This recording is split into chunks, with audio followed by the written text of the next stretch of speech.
chain of events here. No pun intended. Concentrating current. Sakura, is this how it all ends? You're 800 damage. Oh my god! The second match is wirklich so nice. Oh, that's so weird. No delays, no Sphere Karibos. Taz can Levica motion the win. This takes it back.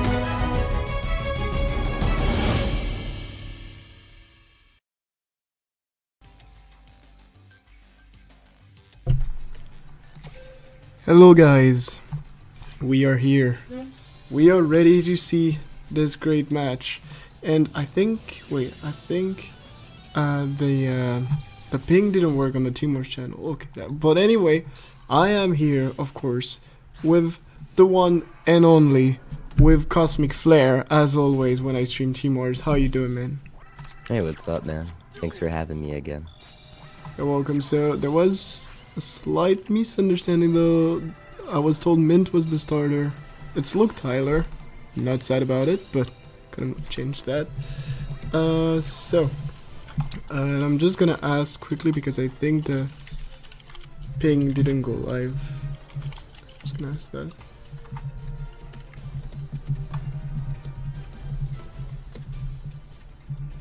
But hey, anyway, this is like a mod thing more than myself, so I'm gonna let them deal with that. We are seeing, well, Shiranui versus Blackwing. Shiranui went first, and yeah, I don't know really if you want to go first in this matchup because, I mean, if you have back row, yes.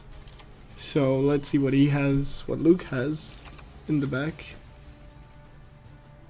Yeah, I mean, Luke Tyler's a player who honestly tends to open up very consistently with just playing about any deck, honestly. Yep. But I will say with Blackwings, yeah, we're known for them wanting to typically go second just because of their high stacking abilities and extendability with the special summons they can get. But it's, honestly, in the current meta they're at right now, I mean, going first or a second really has its own benefits, like turn 1 Ancient Fairy Dragon for Necro, or again, turn 2 Saxo. Yeah, I mean, it's definitely a thing. They have a hard time, like, I mean, Blackwing have a hard time versus usually the Element Saber matchup just because of Molehu. That's pretty annoying, of course. But like, we're seeing the Floodgate here. That's also pretty annoying, so cool thing is there was no Floodgate earlier than that. Decided to wait on the good moment to clog the field of his opponent. Luke Tyler playing this pretty well. He could have done it earlier, but doing it earlier would have been a risk of his opponent still going live and going for synchros. Here he's just blocking the whole thing and avoiding lethal. Yeah, very, very nice. We know that Blackwings, again, since they're coming back in value, cards like Floodgate are really shooting back up and kind of just their versatility here, because once you shut them down, Blackwings don't typically run any cards that really allow them to kind of to unclog themselves. I mean, I know people sometimes play See You Later, but I mean, the searches you get from the field spell with like Mountain and Harpy's Hunting Ground are just way too good right now. Yeah, no, definitely. I mean, it allows you to basically start with Simoon and still search for level 4. Which would be difficult if you didn't have the field spell. So, I mean, it's a really good choice, of course. And of course, you have the combo with the Ancient Fairy Dragon, allowing you to go Necro Valley turn 1 or turn 2, which wasn't the choice here made by Turboman, actually. So that's also a pretty interesting thing. Also, guys, just a quick question, because this is a new mic, as you are probably hearing. So I set it up, but please tell me if there is no, like, you know, if my voice is too loud or not, or whatever on the stream. Same for Cosmic Voice. I will adjust everything. Just let me know about that. Anyway, yeah, pretty here. So we're gonna see a level 6 synchro. Hesitating on the synchro, or there might be a delay on the other side, but I'm more thinking that Luke is hesitating, depending on the back row of Turboman. Yeah. I see he went into the synchro pretty quickly, but now he's starting to question things, so I'm kind of Not sure if why this might be the case, but I'm wondering if he's just really debating on which synchro to special summon on board, or if he truly even wanted to give his opponent the opportunity to kind of unclog this field right now. But quickly going into that level augmentation, so level 10 is gonna come out right now. Yep. So he's banking on the back row not being something, or he has like a oh god, I forgot the name. A lens again, forbidden lens. And thanks Matches, by the way, for the subscription, because I'm getting subscription now, which is pretty cool. So thanks a lot for that. But back to the duel, we're gonna see Sun Saga's effect not being used as I thought. He's playing around Blackbird Close here, just summoning a big monster that's hard to deal with without activating the effect, just in case of Blackbird Close, because no synchro on the other side means that Turboman had to set the card if you wanted to use it, and of course Luke decided to play around that. He's just gonna attack. Yeah, great reads by always from Luke Tyler. I know it's probably he's clearly making good use of the hourglass, reading delays here, knowing which one is truly his and which one is his opponent. But it's also nice because not only does he have a level 10 here, if you take a look at his graveyard, he has at level 6 and level 2, so he has a level 8 setup. Yep. If he's looking to make a big push. Granted, there's something from the banish to get kind of a boost, but I mean, again, if we are truly just avoiding that close, looks like he's really not going to try to do anything with it, so nice. Here we're gonna see a Cosmic Cyclone being used for Turboman. Oh, Needle Sealing, that would have been something. Damn, nice Cosmic Cyclone, but there's still a back row though. The thing is, I'm assuming that Luke wants to prevent the synchro, so if he attacked the monster, I am thinking he has something in mind if there is like another monster summoned by Turboman or not. Yeah, because you got to keep in mind here, although hitting the Needle Sealing was kind of nice considering how Sun Saga would have been able to protect if there was a monster on board. The fact that he's letting this sinker go out, the biggest thing he could really go into is Ichidori, and Chidori is only going to be 200 over. And then again, he also can use that Orochi to flip this bad boy back up. So initially I was honestly wondering if he was going to go into a Raikiri just to kind of play around what he thinks his potential back row could be. Like whether it be like another Floodgate maybe, or even a... It would suck if it would be this like a Ballista squad or something. But... Yeah, definitely. I mean, on top of that, here, even in this situation, I mean, of course, you can deal damage and you can go for OTK, but oh god, did he not think about this? Did he just kill himself? Yes! But like... Yeah. Oh, fuck. Oh, what? No. We're not gonna talk about that. Why does this happen every time we cast? Why? Why is this? So, what is this? I guess we can call it outplayed. But yeah, yeah, because I have this now as well, so I'm gonna use it, right? But hey, by the way, Mazarek, I'm totally gonna ignore what happened. Hey, Mazarek, how you doing? Hey, Gillian, how you doing? Hey guys, happy to see you. And a quick disclaimer in French for the French audience. Salut tout le monde, évidemment on va parler plutôt en anglais aujourd'hui parce que c'est un stream de Team Wars, donc compétition internationale anglaise, donc je vais parler en anglais. Et voilà, je pourrais difficilement répondre aux questions en français, mais je vous vois, merci beaucoup d'être là, j'espère que ça vous dérange pas trop. Et vous inquiétez pas, les prochains streams, on repassera en anglais-français, les deux comme d'habitude, mais là je garde en anglais. Back to English. Hi Cosmic. Yeah, now... was just saying that I will be mostly speaking in English because, well, English stream, right? So I warn the French audience that I'm not gonna speak baguette today, not too much. Yeah. So anyway, so yeah, this happened. Right. We're just gonna ignore that happened. I think that's a good call. I'm upset. I tried to clip that. Trying to get my clip championship roll, and I missed it. That's true. That's true. Clipping. That's what I should have done right there, for sure. I've never clipped, but that was a perfect opportunity. Guys, if you haven't clipped this, you missed an opportunity. Yeah. For real. Like, I don't know. You had so perfect title, like I don't know, Blackwing player OTKing himself. OTK Yeah. himself, I don't know. Anything. Blackwing Bushido, bro. Yeah. Blackwing seppuku. Heart style. I don't know. But hey, I mean, you know, stuff happens. Like, he was just like, oh, I have OTK, and didn't think about it. I wonder if he had OTK without it. Because I think, honestly, like, he was going for second synchro and stuff, but... Yeah, if he was looking for OTK, honestly, and he had the Orochi, he could have went Raikiri, and then he could have also flipped up that Gale again. So he would have brought that bad boy right back up, lower it down, pop the back row if he was truly nervous about it to force it out. Ooh, And then yeah. after that, I mean, you might get 2 banishes off, but still. Yeah. No, it But should... you could- Yeah, did someone clip it? Please tell me someone clip it. That fun, stop picking Brazil. Ah, you would understand, you're bilingual. No. That's a bro moment. Yeah, we could name it Blackwing bro moment. But yeah. But I mean, now we get to see a Shiranui matchup, a Shiranui mirror, which is my favorite thing on Earth, of course. Because I changed to being a Shiranui player for like 6 days now. Since apparently DDD is, yeah, tough. Sorry, Luke Tyler. But I'm waiting for a better meta for DDD. Or for you to have an awesome deck list.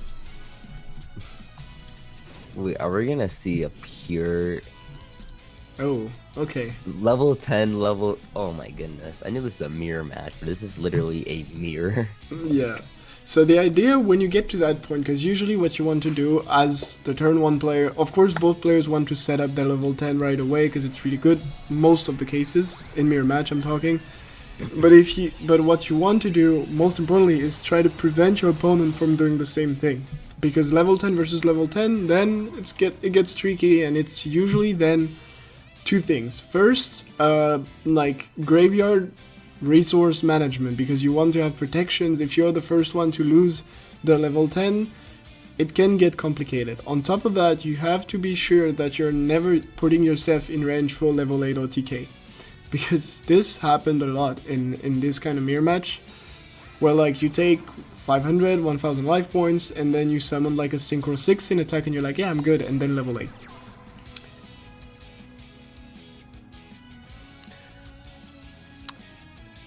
I want to see what he opts to dump here, honestly.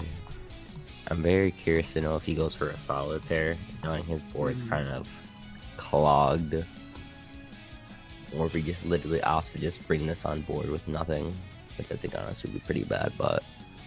I mean, the solitaire, if he doesn't have one in hand, is good for like future turns, I'd say. So I would probably dump a solitaire as well. Other than that, you could go for like the second... the second spectral sword, right away, but then it prevents you. It turns off your solitaire and your like a squire in hand, so not that great, but sometimes can be useful. Wait, what the? I mean, okay. I guess if you want to clear space or set up next turn, that's fine. But I feel like he also could have swung in with the Sun Saga. And low-key forced out his opponent to, what's it called, banish one of his own for protection, because he has another level 4. Yeah. And now he has technically 3, so he could have always banished the Squire Saga, get a free draw discard. He could have potentially even gotten to back row out of it, but... Yeah, so here Turbo Man is really deciding to, like, suicide the Gazuki. Depends on what he's afraid of. Is he afraid of, like, I mean, if he doesn't have a defense, he can be afraid of, an OTK with level 8. That's something, so potentially he crashed just for that, but still he's putting his life point pretty low and in range for OTKs again in other ways. But I can understand the move though. Also Lava Golem, unlikely without side deck format, but happens. Other than that, okay. Because now I'm like, he's going to tribute this off, yeah, and that's all hunky-dory or whatever. But now his opponent has way more space. So he literally can level 6 and then go level 8 banish unit. Yeah, his opponent's going to go into level 10 play. No, he's actually going to do level 8 here. Wait. So The thing level is, 6, well, he'll, yeah. he'll go level 8, then he'll banish the solitaire, Yeah. and then after that, it'll recover the banished special sword to go in level 10. Yep. Or he yeah. could go level, yeah. Or if he wanted to go aggressive, he could level 8, yes, and then lower down the attack of the Sun Saga. But I'm just not sure if he wants to opt to do that as opposed to having 2 level 10s on board. I mean, Because here he would bump to, he would have lethal, like just by, if he bumps his attack to 5,500 and get the Sun Saga to 3,000, he has lethal just over the Sun Saga, so there would be ways where, like, at least he would force the back row, whatever that is, but because the thing is, the fact that he killed his Gozuki makes me think that the back row, like, I mean, not coaching, Luke Tyler doesn't need that, but it narrows down the number of back rows it can be, for sure. So, Luke could try an OTK here, definitely. Yeah. If he truly has no faith in that back row, I could see him making a push here, which looks like he does opt to do. And here we go. Yeah, so here he's in range for lethal. He has everything setting at a 3rd card and going into battle phase. Okay, the Kuribo. Okay. Yes, best card in the game. So forcing that out was good. Okay. And looks like he does opt to swing also to force him to protect that Sun Saga. Finish chain, okay. Great thing that he's able, thanks to the Kuribo, to finish chain the Sun Saga. Side thing though is Forbidden Lens, of course, would be an issue here. And yeah, I was saying that, like, it was narrowing down the number of back rows it could be, because if it was, what we see often, which would have been a Ballista squad, he wouldn't have Suicide Gozuki, just Ballista squad him. So yeah, I was assuming that this couldn't be a Ballista, but it's still risky play for Turbo Man to, like, just kill himself like this, especially since he had protection, because he had a Finnish chain and he had the Kuribo, so he was safe from an OTK. So why losing 1,800? So far, I'm not seeing it. Yeah, I know. Going back to that turn, I really think the play was just to swing in your own Sun Saga, because if you have more level 4s or zombies in your graveyard than your opponent, I'd rather force out their back row and what they have. You have clear protection, but now you just play right into a floodgate where now your board is essentially clogged. You can't go into a level 12. So, just like you mentioned, unless we see our Forbidden Lance, which we do, which is going to be a saving grace here, he would have been in a really tough position, honestly, to recover. Yeah. No, definitely the Forbidden Lens. Not sure it was top decks or not, didn't see, but definitely a good help here. Gonna allow to go into level 8. Thing is, there are still 2 back rows, so it's tough. And on top of that, I mean, it's cool to do level 8, but no OTK here on this side, so yeah, like, he's pushing for a board clearance, but I don't want to assume this is coaching, but this is a really good observation. If you literally just take a look at the graveyard, let's say that Turbo Man does manage to do a full board clearance, or better yet, even just kill off that level 8. the chain, the Finnish chain on the Sun Saga. This is amazing. Everything is gonna be wiped because both Sun Saga or Finnish chain, Shogun Saga's effects are gonna trigger. But who cares about that? Because, well, this is an open field now. This is an open field, and Luke is gonna have the advantage because he has the initiative now. I literally was gonna say, if you take a look at their graveyard, now we see Luke Tyler's in position to go a level 6 or a level 10 if he wants to, because we know he's playing 2 if you're playing level Og. So literally he can go level 10, have all the graveyard set up, and push for lethal with a clear open board. Great play from Luke Tyler. Oh, forbidden! Okay, so yeah. Well, maybe Luke has one of his own. Oh god, okay. My goodness. No, one set attacking, and now let's take a look at Turboman's graveyard, because this guy, he has a level 10. He has a level 10 synchro. he has what he needs for level 6, for level 10, for anything basically. So he's in a pretty good spot, except if the back row is something. Can Luke Tyler save? It has to be a Fiendish. If it's no Fiendish, it's over. And he, even as Fiendish, he needs a lance in hand, dude. He needs everything to make this work. Yeah, I love the double Fiendish chain on each Sun Saga. Dude, let's go the Sun use Saga. of Nita Ceiling is just insane today. Oh, called it. You called it. Fiendish chain being used, gonna prevent the Sun Saga effect and the attack, allowing again Luke to take the advantage one more time. And he has himself a level 10 from the grave that's usable. The Sun Saga will not be able to protect himself because of the Fiendish chain. God damn it. What the hell is this match? Could you imagine if we just see another artificial artifact Lancia just being dropped? Oh, never mind. That killed my hopes right there. No, like, I mean, the Fiendish chain is really, really nice here. Like, I personally don't play Fiendish chain because I don't know, I'm not a fan of it in my build of Shiranui, and also don't have it. Lol. But even if I had, wouldn't play it. But the needle ceiling is a pretty interesting tech, and this is game for Luke 2-0. I'm just going through great plays from Luke Tyler, and honestly, both sides here clearly. That Fiendish and Needle Ceiling definitely was the highlight of this match for me. I'm just wondering. So we saw that one of the monsters that was destroyed was the tuner, the level 2 one. So I'm kind of wondering. I mean, I don't think Luke Tyler would have Fiendished, honestly, in the main phase. So I mean, yeah, I think level 10 was your only play. As opposed to potentially going a level 6 and then level 8 banish. So, I mean, very little Tourman could do in that position. But nonetheless, great job, man.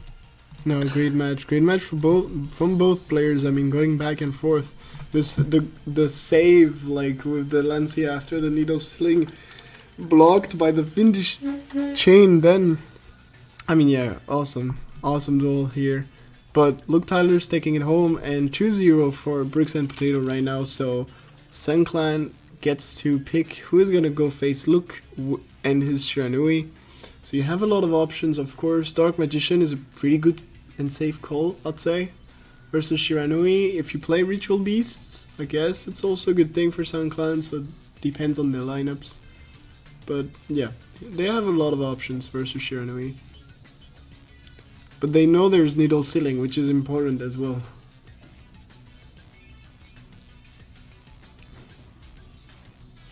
Because I'm actually thinking that, like, I mean, needle ceiling wouldn't be that great against Dark Magician, I guess.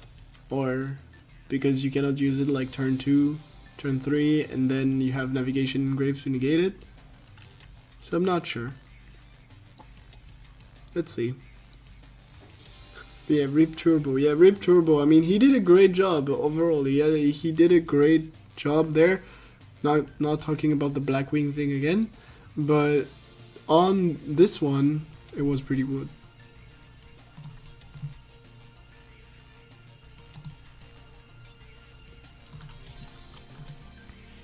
So let's see.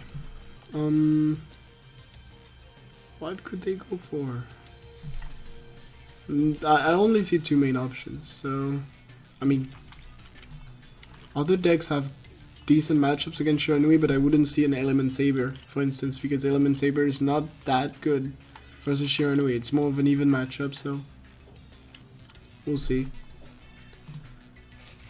They are discussing it pretty hard, so let's see. Yeah. Honestly, I mean, I tend to ask this every stream. If this was you, Aankara, you know, new Shiranui god, of course, based on what you've been doing in these events, what do you send in, or what is the counter that you typically expect to be for Shiranui? I mean, like I said, I would say it's DM or it's Ritual Beast. And in my mind, right now, it would be better if they have to send a Dark Magician, just because Ritual Beast is the kind of deck that can streak in this format, because if you don't have side deck and stuff, it's not always easy to stop a Ritual Beast player. A good Ritual Beast player, of course. So I would say if they have Dark Magician, they should go for it. Yeah, I was gonna say, speaking of good Ritual Beast player, I'm not seeing that the new MCS champ Grucius is in today's lineup, but nonetheless, I mean, I think I wouldn't say I would assume they have at least one Ritual Beast in here, but I wouldn't be surprised if I did see one of these 5 players playing it somewhere. Like Ritual Beast, really in this format, really can streak. Like, I know that Element Sabers tend to be the counter fort, but even that, they can still steal a few games if they get off their combos early enough. Because they're able to play through so much of the back row, like Floodgates and Canadius, just way too easily. Ritual Beast is too inconsistent. Well, there is that issue, kinda, for sure. But it's still a pretty good deck, so I'm not exactly sure. I mean, I think a lot of decks are not super consistent. I mean, but look at, I don't know, Gabriel, who I faced in the Pharaoh Cash tournament in final. He went undefeated up to the final with Blue Eyes. Blue Eyes, which is called one of the. I mean, it's called Brick Eyes for a reason, right? So there are a lot of cases where, like, I feel like we don't give enough credits to some decks. Sure, they can break. Some are less stable. But I mean, you can not break for like 5 or 6 games in a row. Bronze Boy Yasser coming to the table. Oof. Yep, let's go. Just fresh off that top 8 level tag tournament. Oh, so is this? It seems to be a Lemon Saber. Okay. And thanks a lot to all the followers, of course, Ram, Yeetmaker DL, Nier, thanks Nier, and just call me Furkan, well, Furkan then, thanks a lot for the follow, guys. But yeah, so we are seeing Element Saber. I'm really not a fan of this.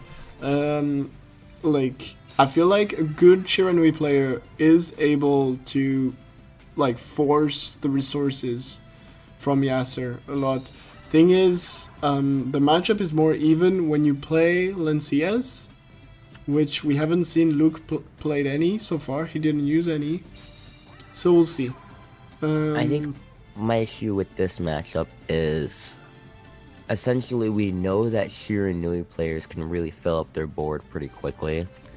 And if our opponent is playing the new back row that Element Sabers really should be playing because their worst or one of their worst matchups or their purpose is to counter Black Wings, where we see like Floodgates and whatnot, we've already seen Luke Tyler reveal that he's running more than one needle ceiling. So board commitment is going to be very difficult. So it's not like we're going to see any double Purgatrio plays coming out really from, or we shouldn't see them coming out from Yasser. It's kind of like, this is going to be a pretty slow grind, to be honest. Like, it's very unfortunate, but... Yeah, for sure. He can go too aggressive here. I mean, he has the possibility, of course, of using La Paola if he wants to go aggressive and protect from a needle ceiling or anything. But here we are seeing a bit of what I meant. Being like, you want, if possible, to prevent Gozuki effect to go off, because it's going to put a tuner in the grave, most likely. And the thing is, here you would say, oh, but with Molehu you can just flip Gozuki down, right?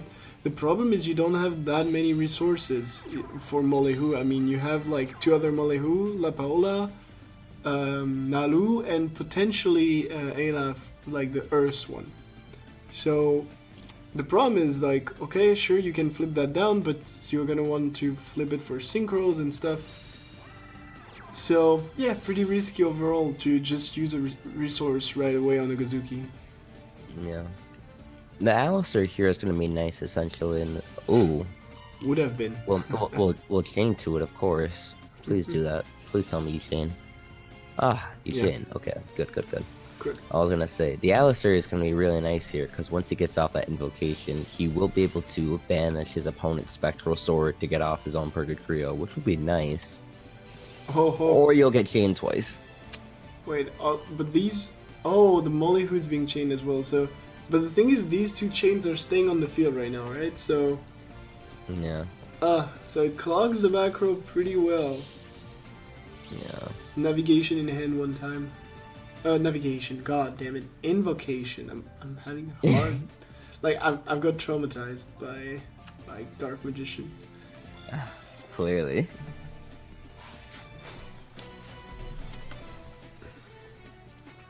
So double chain, cool, prevented everything, blocking, of course, the Molehu. But you cannot really do much because your board, I mean, your back row is pretty clogged. Gozuki can send something to go into a level 6 or level 8 if he wants to. So there is that. There's just the last back row that's a bit annoying. Yeah. Hopefully this back row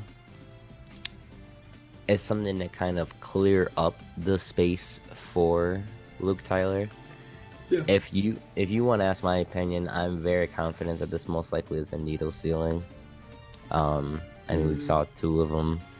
If this is a Ballista, I'm assuming he's not even running Ballista Squad in this deck, to be honest.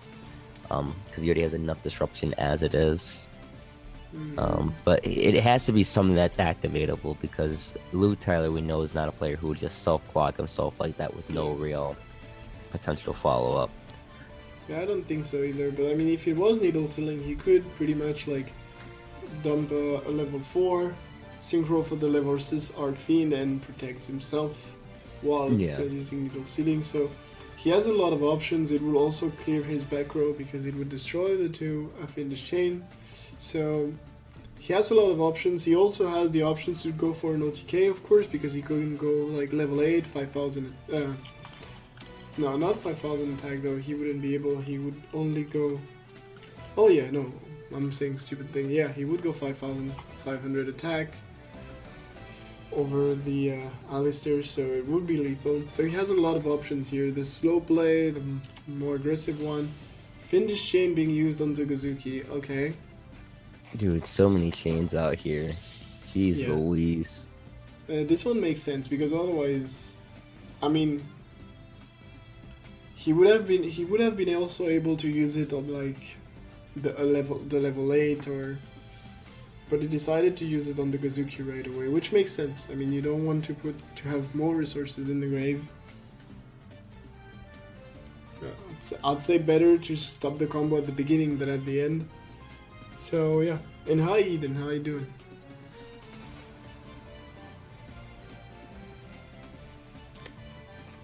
Alright, so Gozuki negated. Luke Tyler currently with 2 cards in hand right now.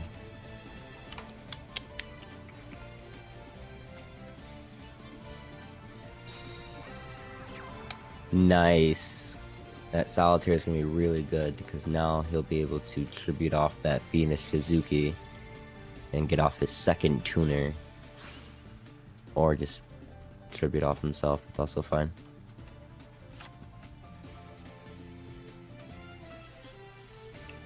That's interesting. So yeah, he can. I mean, I guess. Well, this this looks like a big fat lethal to me. Yeah.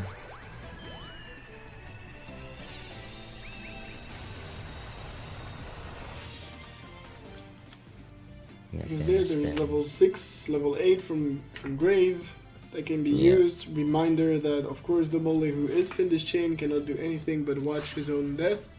So, not looking that great for Yasser here. Yeah, this is literally lethal over the Invoker. Yeah, no, level 8 banish.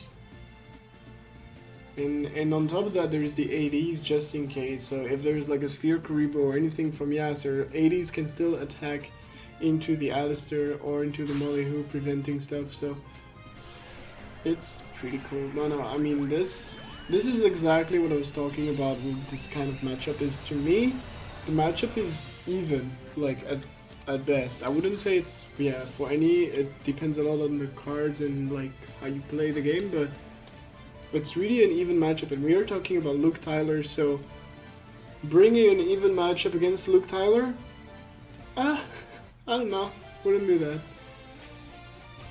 Is there going to be a Karibo? Nope, and this is just game for Luke Tyler, going 3-0.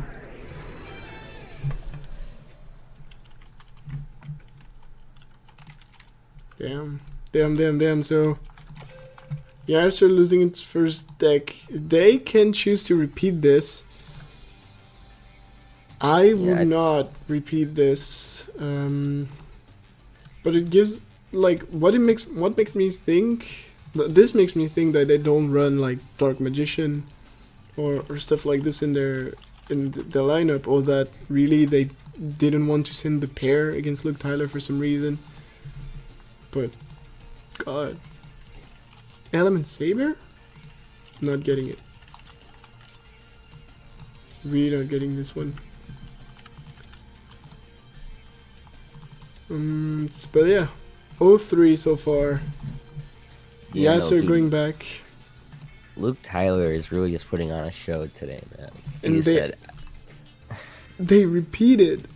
Oh, hold on. Okay.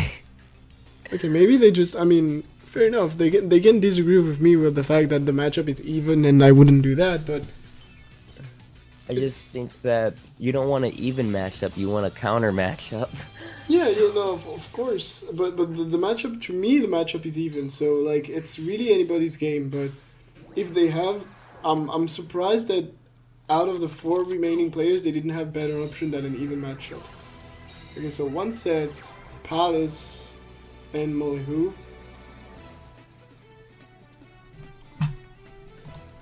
Yeah, dude, I don't know. I mean, I'm gonna trust them because, like, BNP and Sun Clan, right? Season 6, I believe. Oh no, Season 3 champion against Season 5 champion. So, like, top 8 and top 16 of the last season. So, I would say they know what they're doing. But still, tough call here to do this. Yeah, no, I definitely can't argue with the champs here. And honestly, I mean, being able to have an Alistair to kind of eat through your opponent's graveyard is nice. But honestly, after that last game, dude, PTSD immediately in my mind, man. Those fiendish chains, just knowing how easily you can have lethal. Plus, honestly, since you don't really play too much back row removal, it's really nerve-wracking. Yeah. Well, I mean, the thing that's probably in the advantage of Yasser with his Element Saber is that I would say Luke is probably not playing Lancia in a Team Wars format, or if he does, not many, like 1. I wouldn't see 2, maybe 0. So this changes the matchup for sure in advantage of the Element Saber, because, like, if you have 2 Lancia in Shiranui and you draw them versus the Element Saber, the Element Saber player is pretty much done. Usually, if you don't heavy brick on the side of the Lancias, that is. But here we're seeing okay, this Solitaire, and this time Molehu's effect is gonna trigger sending what? What? La Pola? I mean, no. Yeah, that's your one. At least as far as we've seen, that's your one thing that helps stops back row. Yeah, that's like the one Element Saber I wouldn't send. You wouldn't send them a Lehu first? I mean, Molehu, Nalu, like, maybe Nalu in hand, I have no idea, but... Could you imagine if you sent this, and then we see, like, the Earth one just be normal summoned or used for fodder? No, I don't understand the Lapola being sent here. It's like, it's literally, I mean, every time I face, like, an Element Saber player, it's gonna be, like, turn 1 Molehu, or Lapola, turn 2 the other one. It just, turn 3 the other one. It's always gonna be like this. Because it's so annoying to have to deal with both. Either, like, they negate, or they flip you face down, or whatever. And it's super annoying. So, we're seeing a search of a second Malu. And that's also something that's pretty annoying in this matchup, is that when you search, as you know, you miss an attack. Like, you miss a battle phase. Now this one, the next turn battle phase. And the problem is giving Shiranui a free turn to set up more and everything. It's complicated. On top of that, they can still go aggressive and force back row and effects from the Element Sabers. And we're seeing Nalu now. So you send La Pola first and Nalu's... Ah! Not interesting. Yeah. Well, Let me make sure my water is just water today, because you know I could be seeing things, but oh, Yeah. fiendish rip. Well, I mean, the element saber play though from Yasser was pretty cool here. Like using Molehu to flip face down the other Molehu so that the floodgate actually doesn't work because the monster is already face down, meaning that he can flip his Molehu back up. This is pretty nicely done by Yasser. But the problem is now he has already 2 monsters in the grave, meaning worst there is 1 more element saber effect. Best case scenario 2. If they play the Earth one. So not a fan of that. I mean, he had to do the second for sure. But here if he does it, okay, Floodgate. That's better. I wouldn't use the effects now. I would use the back row if he can. Makes sense. Also, thanks a lot for the 60 people that are here in the chat and watching the stream. Thanks a lot. Hope you enjoy this. Doing this one on my own channel, so pretty cool to see that many people, of course, on it. I have no idea if the next one will be on my main or on the main or on my own, but thanks a lot for being there. So, hey, thanks for the follow, Noku. And yeah, here, I mean, the floodgate is nice. It slows Shiranui down, and Luke Tyler seems to not have the best hand ever. Alistair being drawn.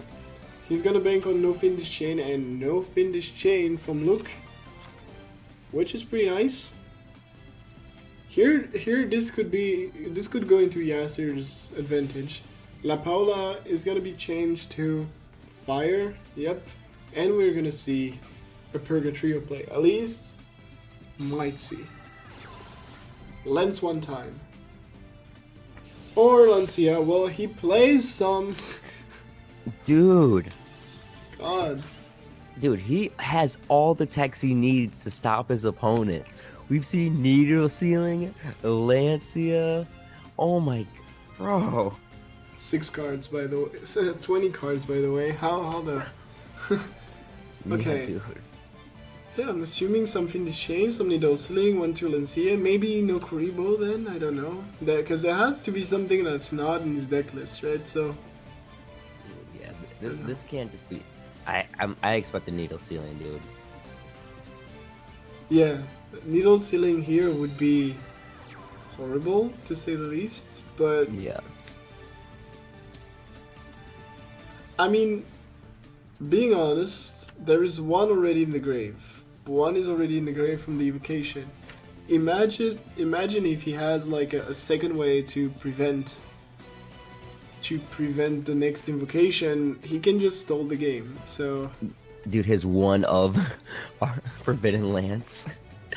yeah. His one of, could you imagine, dude? Oh, going again for the fire thing. Well, problem is because the one thing also he's maybe Luke has Needle Sealing, but here by not using Needle Sealing, it forces Yasser to use the one that's on field. He cannot use an Alistair in hand to, like, I don't know, dodge a what's it called? To dodge a lens or whatever. Oh, Imagine nicely a floodgate. done. Oh, no floodgate here. Nice. I liked what I saw there though, because Yasser turned to fire, and then actually summoned water. So, pretty nice trick here. Pretty nice trick. And no, Tenma, this is not balance Shiranui, but looks like it. I mean, balance with Lancia? Really, Tenma? What the? I mean, here Cosirus is on the field. This is pretty nice. Shifting the balance a bit for Yasser. Depends also, of course, what are the back row from Luke Tyler here, because there are still 2 back rows that have not been used at all.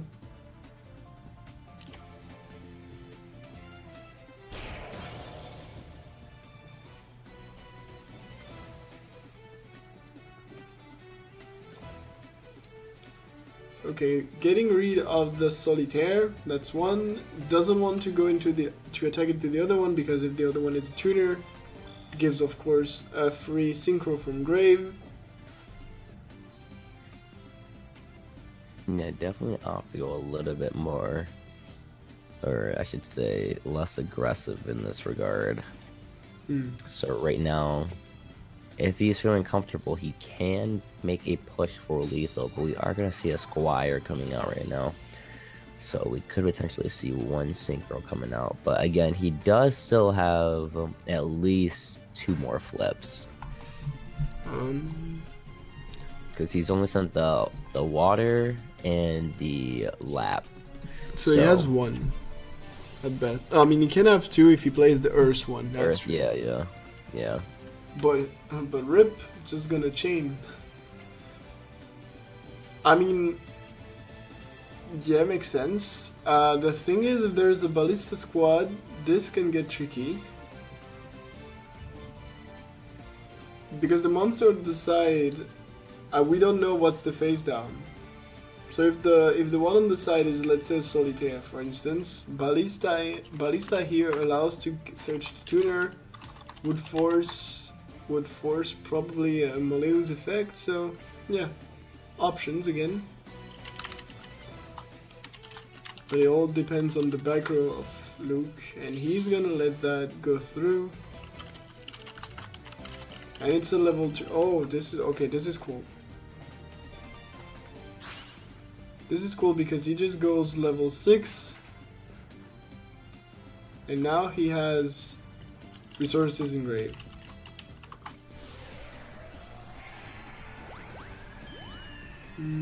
So level 6, we are gonna see, of course, Saga Samurai hitting the field, and Molly, who right away dumping what I believe to be the last one, because he would have sent the Earth one here if he could.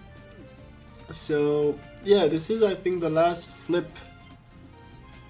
And what's annoying here is Yasser is clogged. I mean, he can attack, of course. He can threaten lethal, potentially, with like just attacking all the monsters, but he cannot summon any invoker, anything.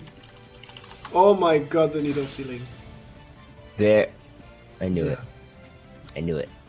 I knew it was there. I don't know why it wasn't brought out earlier, but I mean... mostly, like I said, because he was clogged. Like, Yasser clogged himself, and Luke didn't want to, like, just free up the field of Yasser. So, like I said, it forced to use the Molly-1 field for the invocation. Imagine if he uses not the Molly, the Alistair, and then summons, I don't know, like Purgatrio. Battle phase, needle ceiling. Thank you. That would have been the game. So Yasser played actually pretty well with the by summoning Cosidus, because he's protected from the needle ceiling. Doesn't change the fact that now all the element sabers are in the grave, and 1 navigation as well, I believe, and we have also a potential Synchro 8 coming up. Well, not even a potential, it's happening. Yeah, promise. Oh. I'm assuming... Wait. 80s? Okay, well... I think he just picked a random Synchro monster, no real preference here. Yeah. I don't believe we've seen any Archfiend come out, correct? Yeah. We haven't seen it, so does he play like, I don't know, level 7? Double? Shogun Saga? I don't know. Yeah, you'd need double Alistair to protect yourself from here. Or just... Or Karibo. That is also a fine option. Who's gonna win? The Shogun of a whole country that's also a zombie? A ball. A ball. Oh, Alistair, and this now looks bad for Luke, but again, 2 sets. Thing is, he can Purgatrio with his opponent graveyard, and that's exactly what Yasser intends to do here. Probably gonna banish a tuner, which I believe is, let's check the graveyard. Yeah, the only tuner that was there, so that's pretty nicely done. The floodgate, of course, came down here.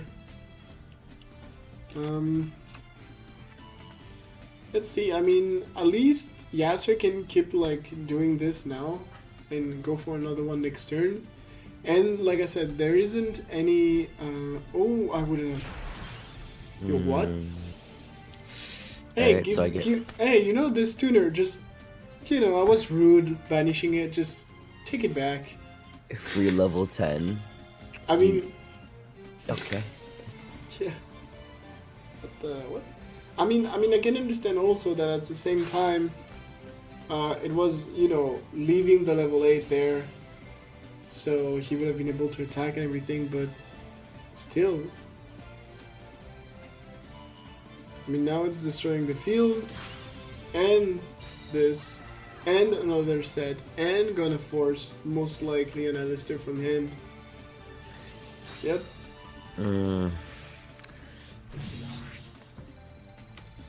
That's Just- tough. I don't know. I mean, I guess at some point he had to attack to the level 8, so if he didn't attack here, he would have been then in trouble to actually deal with the level 8. Oh, what? Oh, okay. Well, hi, current. That's gonna be a whoa.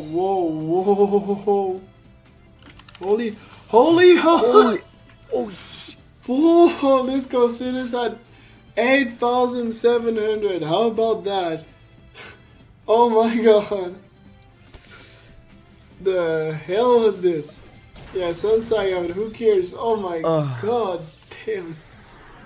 Okay, I'm gonna sit down for this one. Yeah, Yeah, that well- that was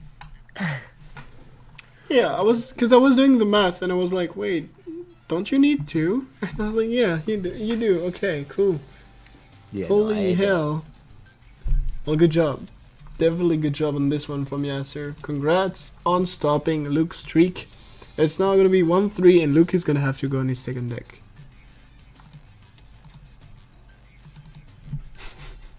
Yeah, dude, I'm kind of speechless. Jeez Louise. Oh yeah. I think someone got farmed here. But like for real.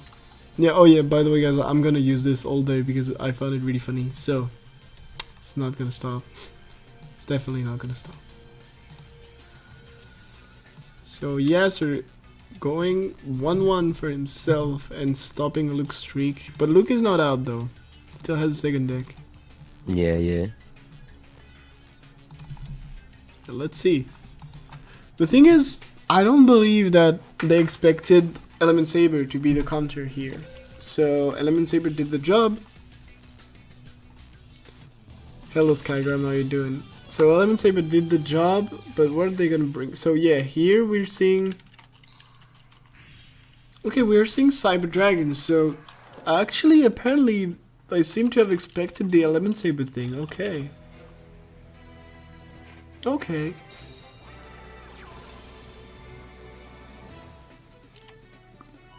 I'm surprised by the choice of both teams, because again, to me, Element Saber is really not the worst matchup of Shiranui. I mean, like Ritual Beast and DM is way worse, and against Ritual Beast and DM, I mean, against DM, I think it's like who goes first win a bit. And I guess against DM, no, Cyber Dragon has a pretty decent matchup. You just need to basically cyclone the circle and you're good, or just go first. But Yeah, like Ritual no. Beasts would have been horrible. Yeah.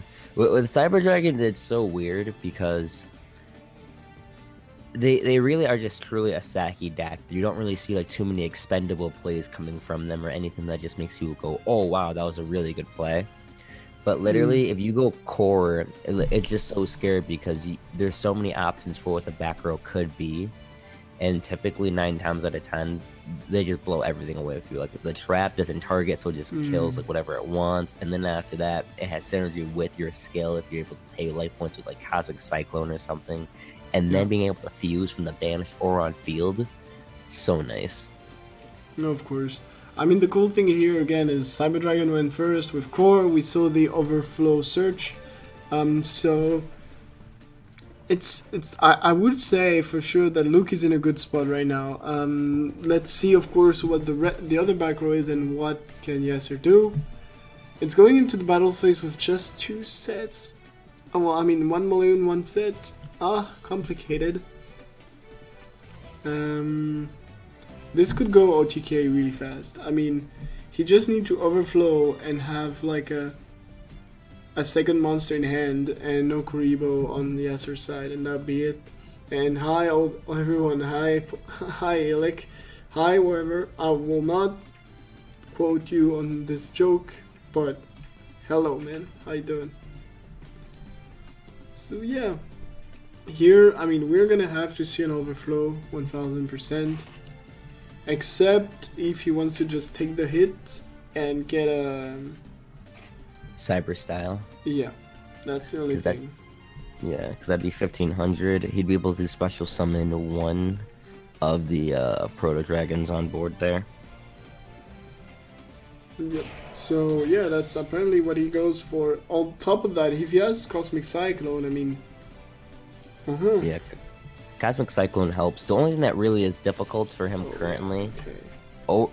That's really well done. He's gonna just take the damage to allow himself to have the play, and then overflow with 2 monsters. Yeah. Oh, and the fusion, because why not? Oh of my. course. GG.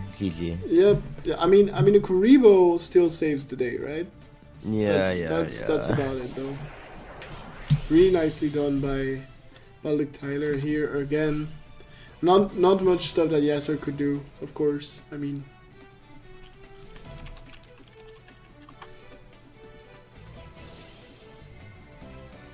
of course, we're seeing the Chimeric Rampage Dragon effect here. Gonna ditch 2 monster in the grave to go 2 more attacks and a core. Oh my goodness. Oh, and now this is really well done because he's now playing around the Kuribo. Yeah. And there is I don't know if that's coming from the fusion in hand or the actual opponent itself. Yeah, there's no way on earth is surviving this 2 Kuribos, and that's would be the only thing that saves him here. And Kirito, thanks for the follow as well. Yeah, no.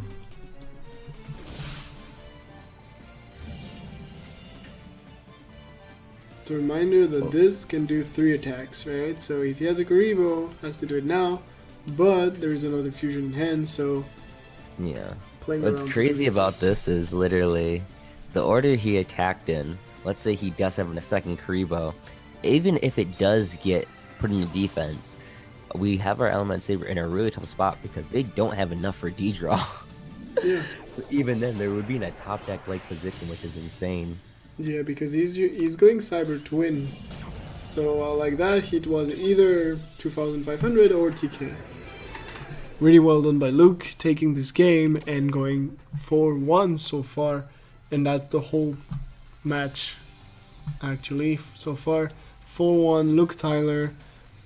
I mean, now should be the moment where like his streak end, technically, because Cyber Dragon is normally again a deck you have counter for. So I would be surprised if he goes further than that with Cyber Dragons. But you know, just go first, have overflow, profit. Yeah. Great job by opening broken. Great player. Yeah, yeah. Of course, he had a good hand, but on top of that, he really played this perfectly, taking the damage, allowing him to have like 2 monsters on top of the rampage, allowing him to play around 1 Kuribo. Was really well done. You can.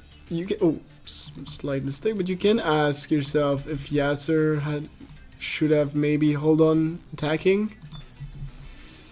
But could he really not attack?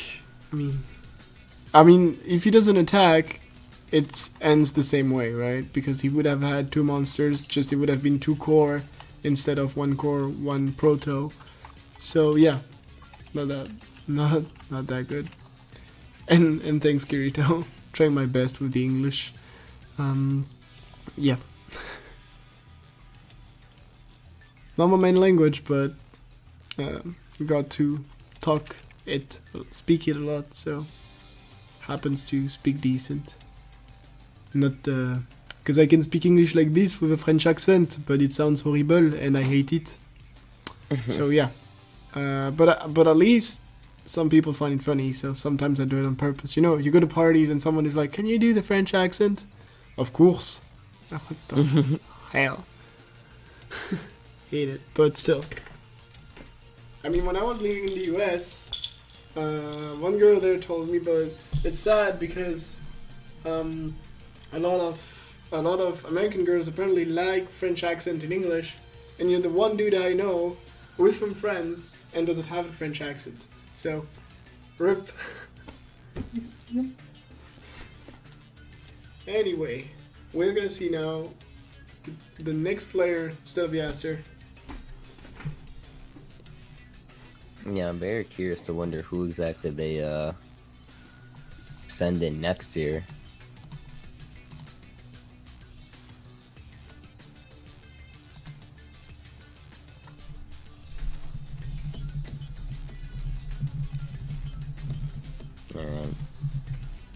Alright, now we've lost Choberman, we've lost Yasser. Honestly, I think it's time for Hegelian boy to step in, dude. We need Big Chief. They're doing something major here.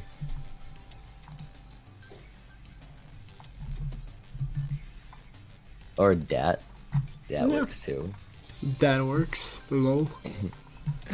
No pun intended. Alright, let's get into it. Yeah, let's not talk about this joke. I know you didn't intend it as a joke, but couldn't help myself. Oh god damn it. This... so... What would they bring here? Well, yeah, as they say, Christian. That's the boy. Yep. It is.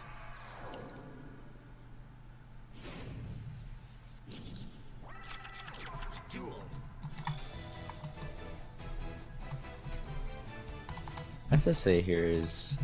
I don't even know how SSA is really versus versus Cyber Dragons, honestly. Well, SSA is hard to deal with except if Cosmic Cyclones, but the most annoying thing overall is just that Crystron can just like sit on a Sulfifnir, and then it's hard to go through because if you put Sulfifnir in a fence, none of your monsters can crash into except like a fear boosted in attack. That's it. But other than that, they cannot push through Sulfifnir except going like for a fusion, but then Sulfifnir brings back like a C3 or anything. And on top of that, of course, if you don't deal with the SSA, well, you cannot even attack Sulfifnir.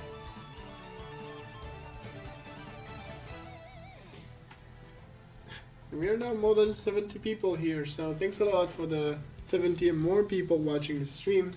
Really cool, especially since it's not on the main Team Wars channel, but goddamn, this is a good Team Wars match, though. Yeah, this is a super good match, dude.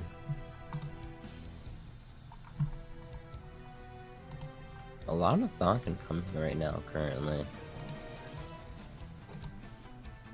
I'm not sure if Dat potentially just break, but he's taking a while to make really any plays. Alright, so he has the good start already. Yeah, definitely gonna go full combo here. It's gonna take us some time, so I'm gonna grab something to eat right when he does a combo. Solf, discard Divester, and of course, you know, standardized play. Pop himself to bring out the Rosenix. Probably gonna pop that field spell. Most likely not here to bring out one of the tuners. I don't know if we will see him opt to banish the Divester, considering how if he does go into 6-3, that is his Cosmic Cycle chained on the activation of the Rosenix onto the Umi, so he will not get that search. That's actually pretty nice, but there was no normal summon so far. Yeah. What's crazy about that is not only does that stop the Rosenix plays, but that also stops the SSA engine, essentially. No Umi, nothing, dude. So now you're back to playing normal Crystrons, and the thing is, you know you're playing against Cyber Dragons, so they have to be running like 2 or 3 copies of this bad boy. Yeah, sorry for the ASMR sound of me opening biscuits, but yeah. Nah, it's all good. Because of course I can speak like this. But it's horrible and I hate ASMR, so it will not happen anymore.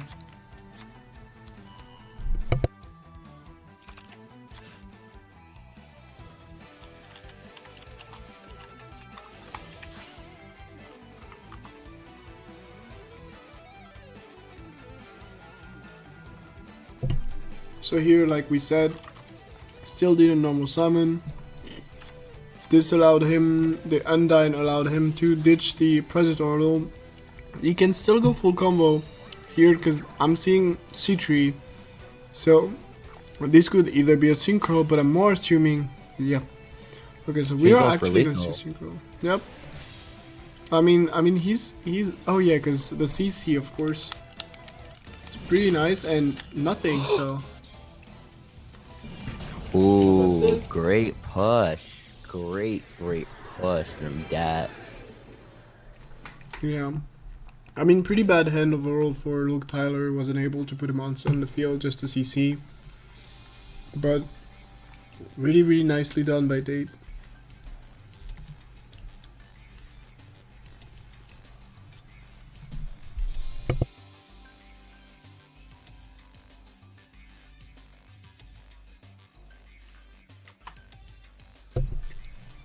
And so Luke Tyler is out, 4-2, still ahead for Bricks and Potato. They have one more player, and now they get to counter pick.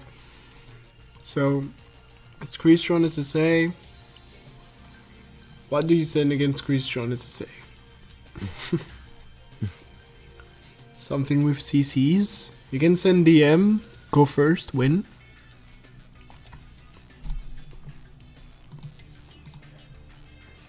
Other than that, I mean... Of course, you cannot send a Lemon Saber. Shiranui is okay-ish, but not that great.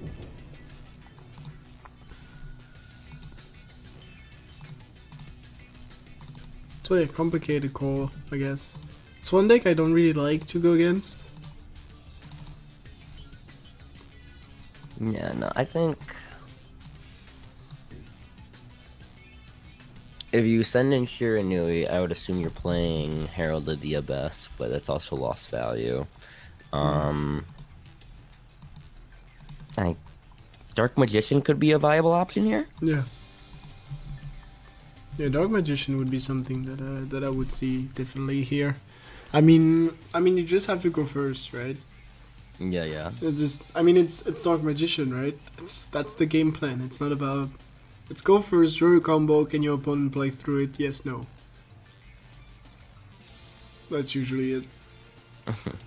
And the answer of most decks is no, usually, so... That's why the deck is, like, topping that much tournaments with a pretty good conversion rate, not gonna lie. Yeah. I mean, yesterday we saw the WLM Weekly 12, I believe, won by Buns with Balanced Dark Magician. Oh, yeah. The DMG guy, BUNZ, right? Yeah, BUNZ. Oh, yeah. Yeah, no, I heard about that, yeah. WLM is actually a pretty nice event. I think it's getting, like, bigger every time I hear about it. It's pretty good. Yeah. And on top of that, I mean, he was running a Champions Vigilance. And that was pretty neat when it came out in the final. It was just, oh, you thought you could summon a monster. Haha, nice meme. Right. So it looks like the starter you thought was gonna come out way earlier is playing now. Mint here coming in with My Valentine. So some Harpy's Hunting Ground action definitely gonna come out here. Yep, and he's going first, which is pretty cool, I guess. It can allow Mint to go on, like, setting up a combo. If he has enough to do the Necro Valley play, it also, of course, shut down a lot the Christian. So, pretty nice pick, I'd say, especially if he plays as well, like, Cosmic Cyclones. So, yeah. This makes sense. Blackwing makes sense. the matchup is not that easy either, because like there could be a Cosmic Cyclone on the other side, can be a lot of things. So, and again, he cannot use Simoon if he wants. Okay, I'm not using Simoon, so we are probably gonna see a turn 1 Ancient Fairy Necro Valley play. So gonna get the level 3, gonna special 2 monsters, then go into the Synchro. Yeah, bounce back the Whirlwind. They bring back the Zephyros, and then after that, just destroy the field spell. Yeah. Typical plays.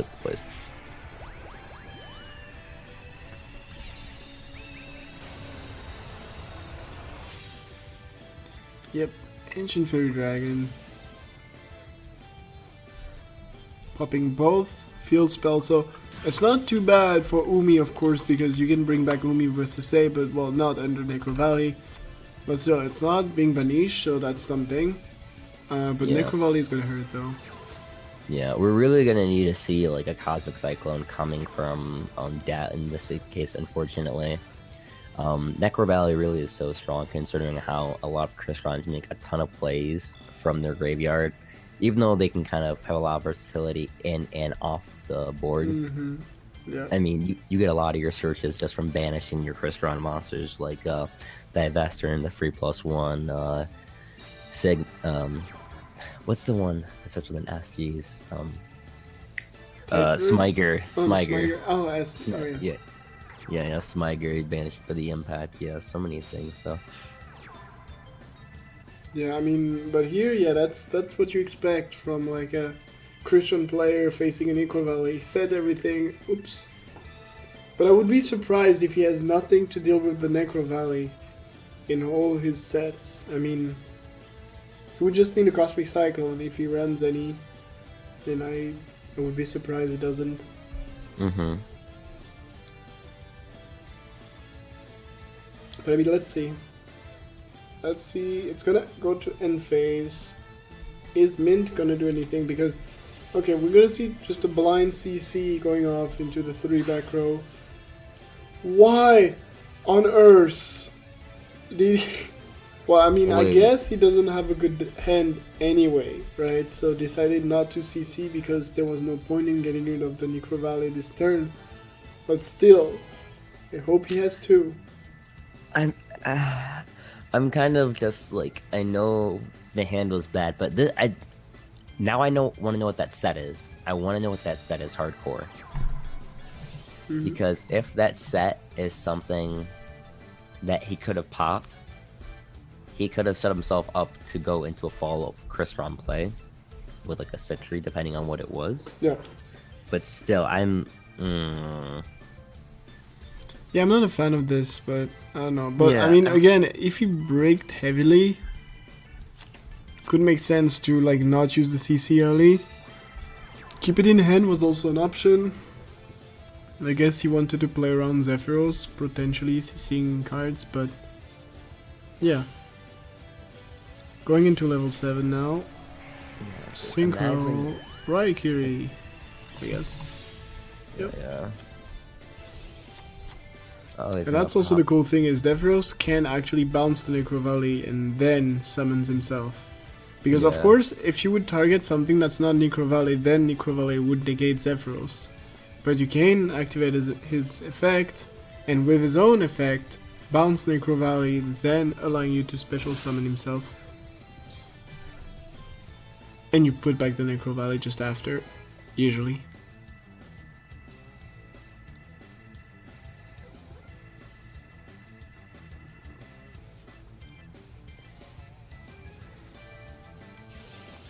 And Raikiri, gonna go for the monster. I mean, yeah, the back row is essentially dead. If we know he's playing SS Crystons, the only thing we would see here, impacts would be dead here. But well, squad's an option. Interesting though that he decided not to use it on Necro Valley. I mean, well, if he used it on Necro Valley, it was lethal. It's still pretty close to lethal. It just need a level anything. Nope, doesn't have one.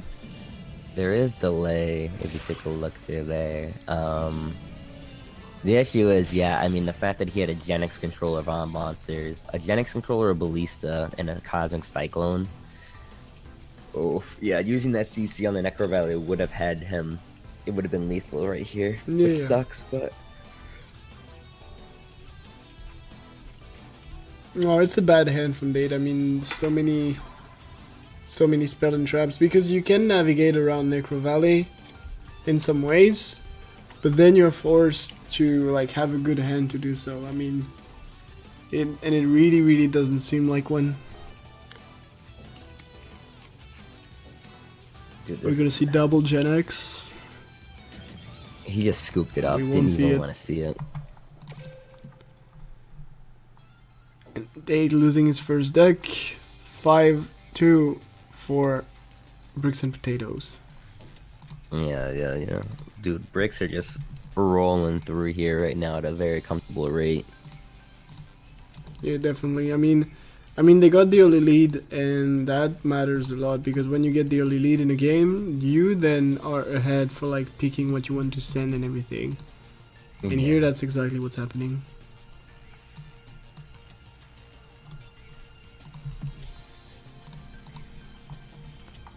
So let's see, second deck from Date. So his first one was Christian SSA. So he could expect a Blackwing to be a counter, so I'm assuming we're gonna see something that can do well against Blackwing. A lot of things can do that.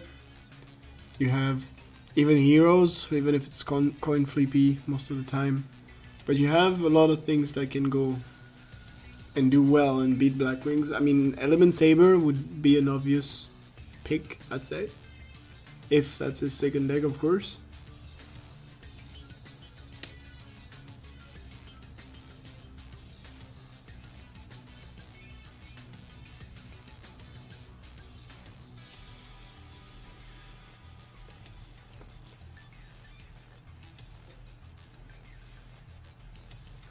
Let's see.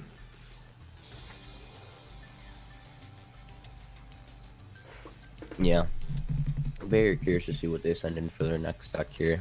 I 100% expect it to be Sabers. If they even have any more Sabers left.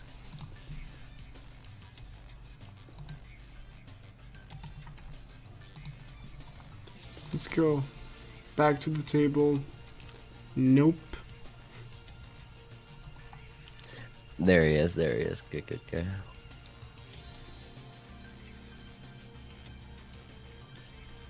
And here we go. Game 8 in this match. 2-5. Bricks and Potatoes winning 5-2. And, well, yeah, we're seeing Element Sabers, so this makes sense. A pair that makes sense. Yeah. And it's going first, so pretty good. Yeah, no. Open field spell, Malehu, no need for surge. Double floodgate one time. Just open broken. That would definitely be a great hand, yeah. But I'm seeing a lot more hesitation here on Date side, so maybe didn't open that well.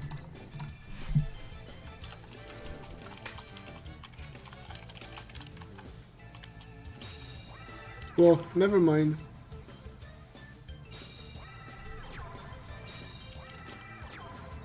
We were close. I mean, they're only lacking the field spell. Come on. Yeah. So here, I guess if you want to play around everything, you want to go for like Simoon if you have it. The problem is if you go Simoon, of course, you take the risk of clogging your field pretty fast.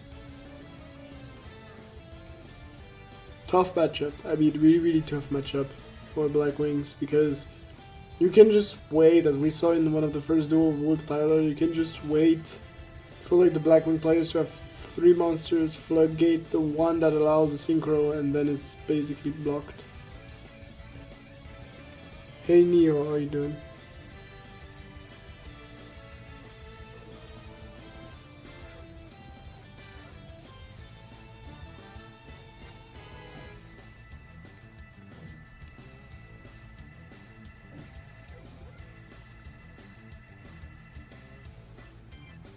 Of course, long hesitation on Mint's side because here he needs to try to guess what's the more like statistically logical back row, I guess. And we're gonna see Simoon. Yeah, Simoon here is really nice. I mean, the fact that he's discarding the Chris, he's just showing that he either has another one. But essentially, Chris doesn't even matter considering how one more Blackwing will allow him to get all the searches he needs anyway, which would be good. But the real reason I like Simoon is the fact that let's say Simoon gets flipped or floodgated, he does still have an additional normal summon he can pull off to go ahead and get more searches. So he can really fight through whatever this back row may or may not be. Yeah, definitely. I mean, like I said, the one issue is you can like wait for the player to block himself. That's really it. Because let's say, no matter what Mint does, I mean, if Mint then summons a level 4, you can just wait for the tuner and flip the tuner with Molehu, assuming he has something, of course, to flip with Molehu in hand. Or just one back row to do the same, floodgate, whatever. Or on the other way, if Mint now special summons the level 1, for instance, floodgate the level 1, same thing. Okay, level 3. But this is a special summon though.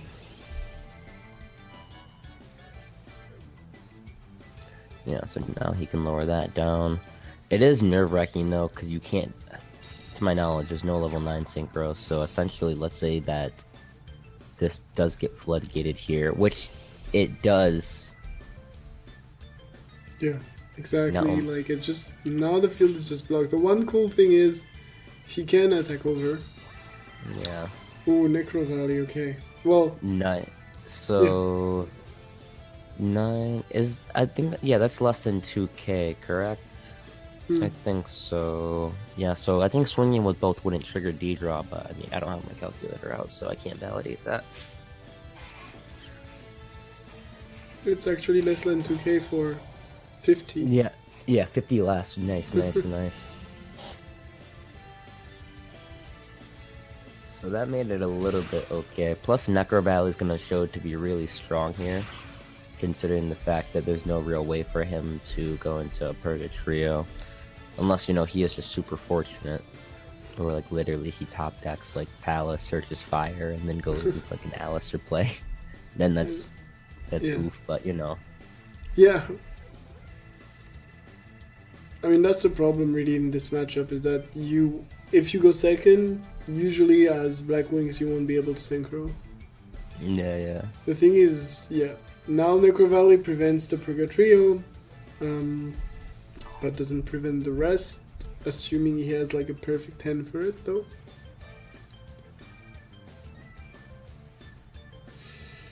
Thing is, the field is pretty clogged and prevents the fuse, but still in a pretty decent spot. I'm just setting a monster.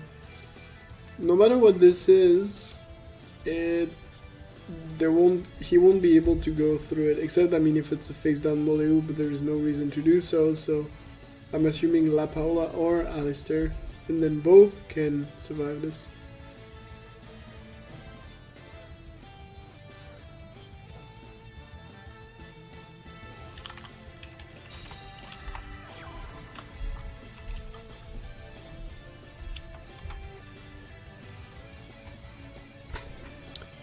So let's see, one set, cannot do much more.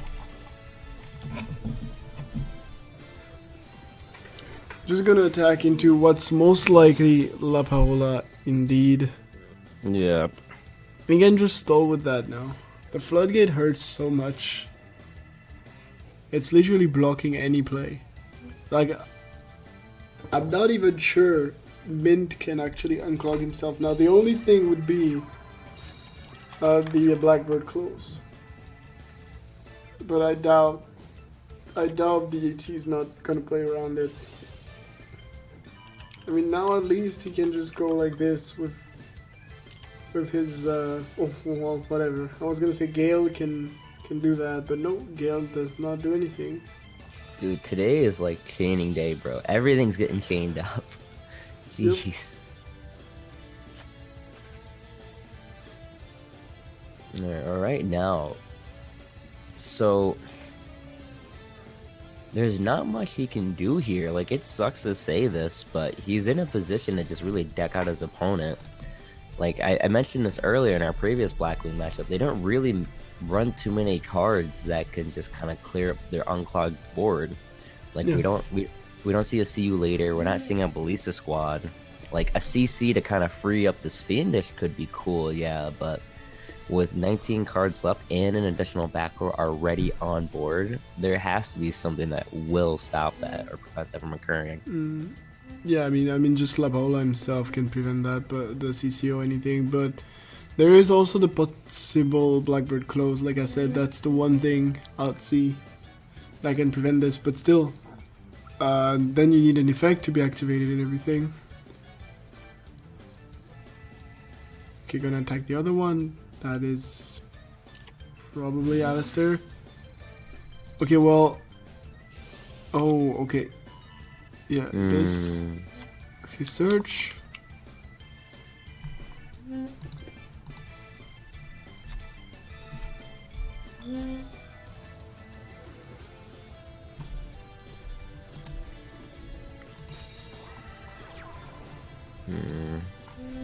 And just setting one card and waiting.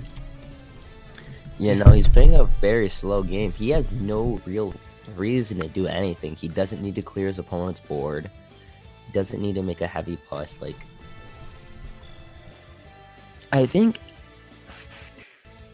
I don't know, that's kind of just the issue in regards to special summoning the level 3 before, like, level 4 first. You really need to, like, you just need to not do that. Like, it sucks to say, but you just need to not do that. So now at this point, we kind of have to scoop it up or make a misplay or just, you know, get decked out. One of the three. Yep. I don't see a lot of things that can be done here. Yeah, no, it's pretty tough, unfortunately. I mean, he's still waiting, so I would say he has an out, right? Not really seeing which one, but I'm assuming he has one. Otherwise, he wouldn't just stay in this. Plasma one time. That's the only thing I see. Yeah. Could you imagine a plasma? Oh my gosh. Can't wait for him to get Floodgate. Yeah. I mean, still, I believe there is something in Mint's deck that would allow him to push here. Maybe he has already the resource in hand, he's just waiting for something to, like, be sure of an OTK or something, but other than that, I know. Now, Lunar makes the right call, he's just waiting for Exodia. True.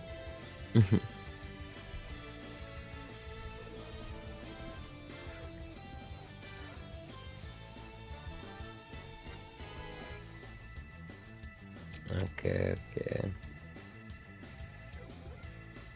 I'm kind of surprised, honestly, how Element, like, the meta really, things are just like, at least for like the last year or so, I feel like the meta's just been literally just transitioning from like the same like 3 to 5 decks about which ones have power and which ones don't. From Sabers to Blackwings, Shiranui, Dark Magician. Dark Lords were there for a really long time, but they've been phased out.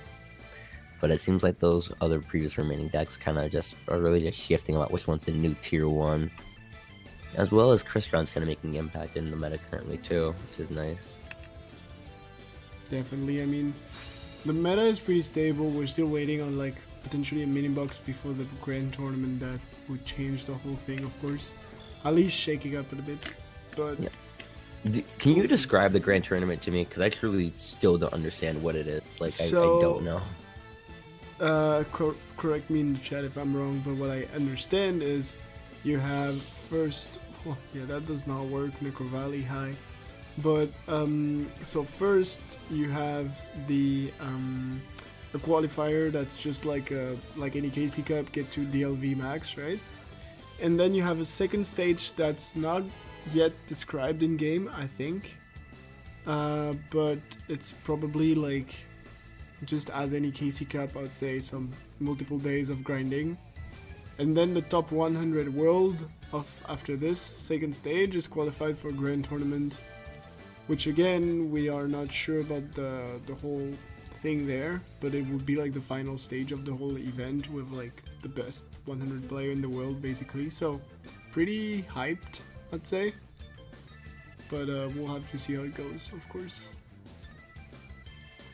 So yeah, I think that's about it in terms of the info we have.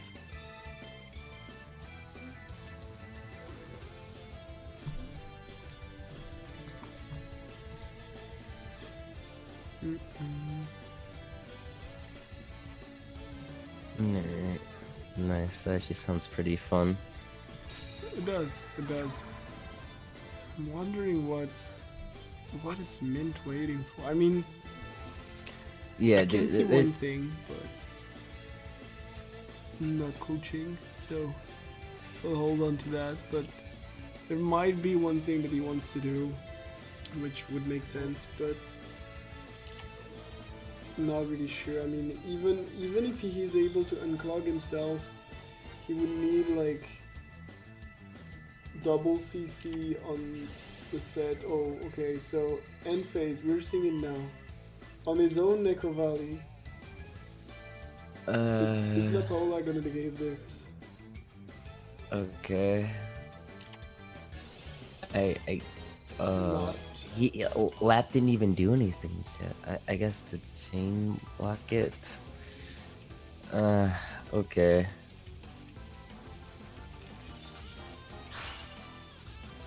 Okay.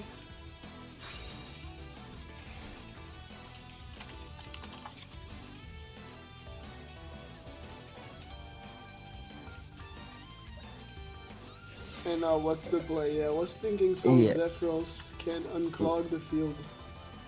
But yeah, that's what was gonna happen, right? So yeah. I was like, I mean, did he want to like because I mean Turboman did that, so maybe Mint was just like gonna do the same. Let go. I don't even know, dude. Today's people are just suiciding.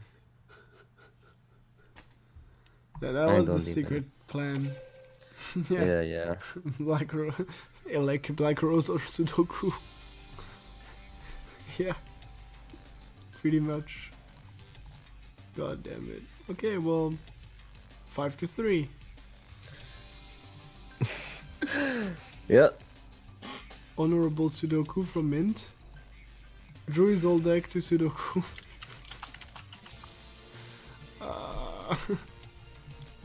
Yeah, I was expecting something, you know, like, I don't know, to unclog his whole field and go, and I was like, well, Zephyros, but Zephyros, then he can only do 1 CC.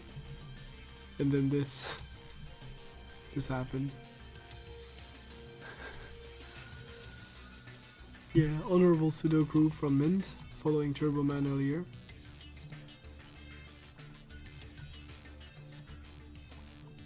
I guess why not?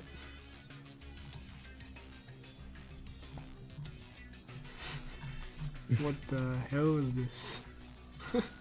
So, it's now, wait, 3-6, didn't update that. Score 3-6, 3-5, sorry. It's a pretty close war. Let's see.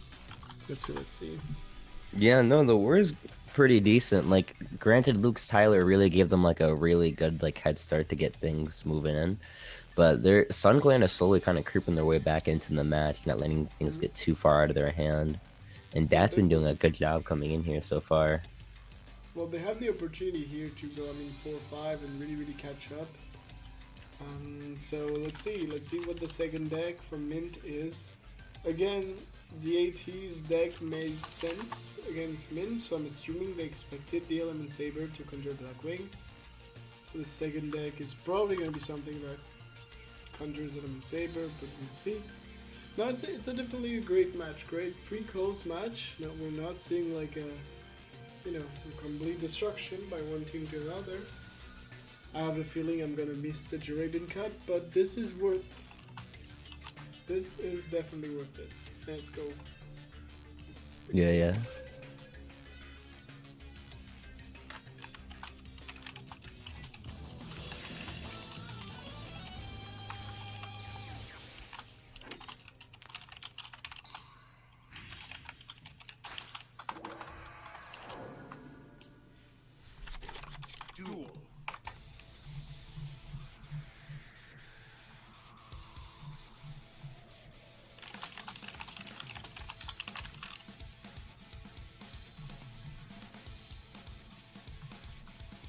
Let's see, well, we're seeing Zane, so we're seeing Cyber Dragon from Mint here. Which again, making sense, and again, Mint going first, so advantage for Cyber. Heat Wave, I haven't seen this card in a while. You can only activate it at the start of your main phase, and neither player can normal or special summon an effect monster until your next draw phase. So this is heavily against, of course, this matchup. I mean, it's pretty horrible. It's pretty good against a lot of matchup, I'd say. Like even your bad matchups, I'd say Heatwave helps a lot. If you open badly, it just gives you one more draw, I'd say. Yeah. Okay, interesting tech. Wait, Heatwave, King of the Swamp, Fusion Substitute. Wait. Okay.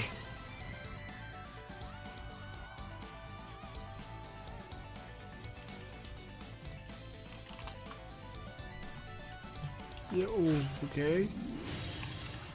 We're seeing nice, interesting cards from Mint here, but is it surprising? No. Gonna destroy both back row. Is anything gonna be chained?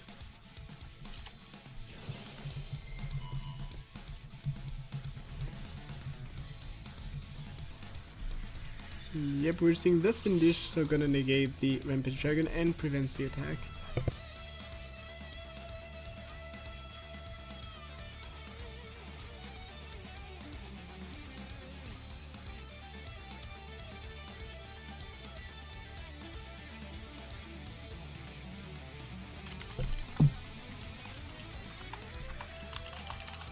You guys are not prepared for Mint? No, nobody is.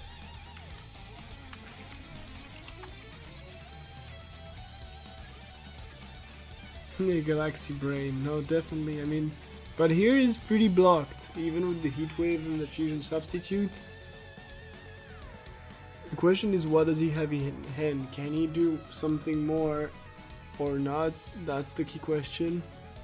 Because now, whatever was summoned by Date, he can flip it face up and then use it. So this is the last moment where Mint really has an advantage. After that, could be tough. Yeah, this is kind of yikes. Yeah, big yikes.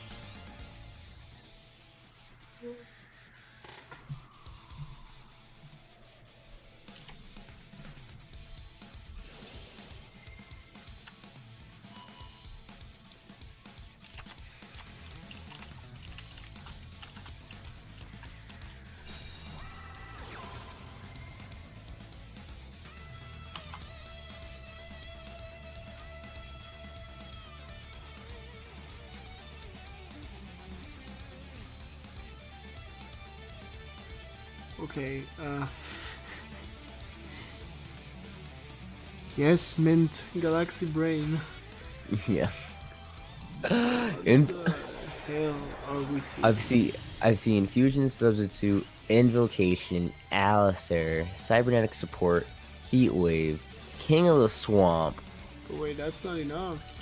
The both are destroyed, so the other one is now free again to attack. He's gonna be able to bump to 3 attack.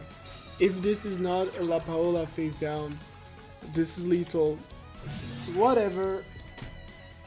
La Paola blocking everything.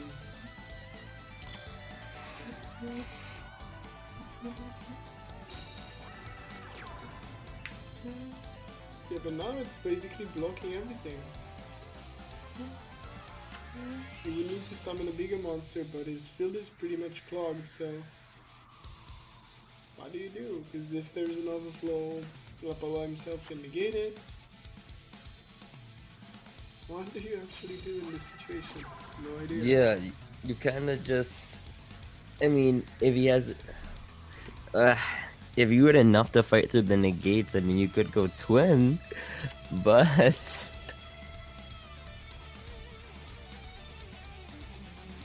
Yeah, it's kind of tough, to be honest. Fusion Reserve now. This is looking kind of bad now.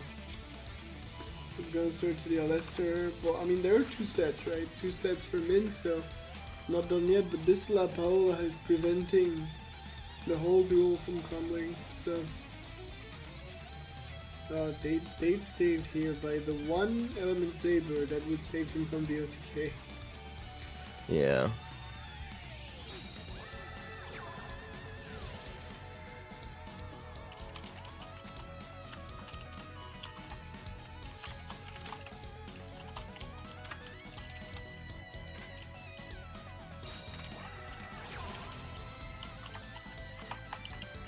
Invocation, of course, being used this time by Date.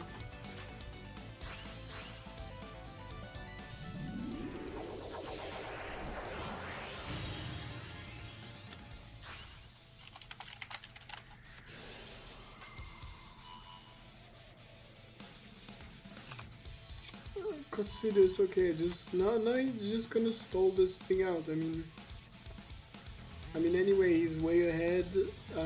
He can just, like, he's decking out for sure after his opponent and still can go aggressive with the Casitas. Well, there are also ways, I mean, where he can just OTK, of course, if he has, like, well, I don't know, current? Yeah, I'm assuming a current. I mean, I honestly wouldn't even want to drop my Alistair here. But I guess he's gonna opt to do it. Shane? Oh, resolves. Okay. Yeah, okay. Wait, what? Why did he? Well, yeah. I mean, it doesn't change anything. He just did it, like, with the toggle on one, then the other, instead of, like, just chaining both with current first. So, yeah. I guess, yeah. I guess he wanted to check for, like, a delayed damage step or something before committing. Yeah, maybe it was like, oops. Unless it wasn't like last time we casted where someone activated concentrating current in the declare battle step versus the Yeah, I saw that. I saw that in the WLM yesterday. Also, someone like just, you know, like summoning Casitas and like beginning of battle phase, just go like, hey, this is my Alistair, this is my current. I'm gonna TK you, now I attack. yeah. I was like, okay, fair enough. So, Mint is out. And now it's 4-5. But Bricks and Potato gets to counterpick. Yeah, yeah. But it's still a pretty close match. It's getting closer and closer. I mean, here is basically the last moment where like Bricks and Potato have an advantage. If they lose the next one, it would start being like basically even. But now they are still a little bit ahead, and they can just go like, okay, so that's what they're playing. Let's go for the counter to Element Saber, and let's see.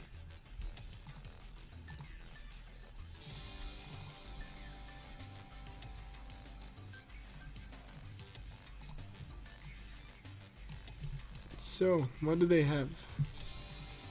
Mint has to go out. So now they have Gift, Mazurek, and Ciprozo. One of the three is gonna have to go in with a counter to Element Saber. Fair enough. And on top of that, I mean, they lost a pretty good matchup because Cyber Dragon is normally ahead, but not with this hand. Definitely not with this hand. Yeah. And let's go. Ciprozo joining the fray.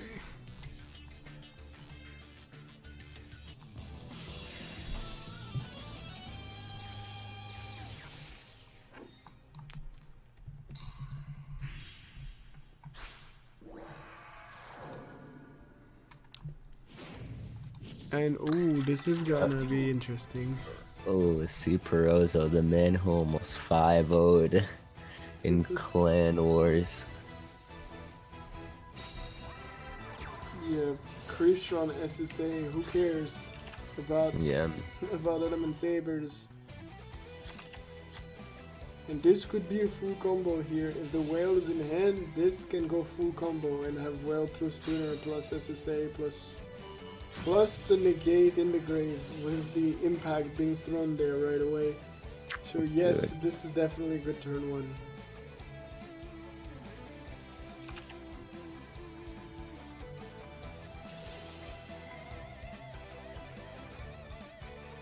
Is he gonna go destroying the Umi or not? Most likely.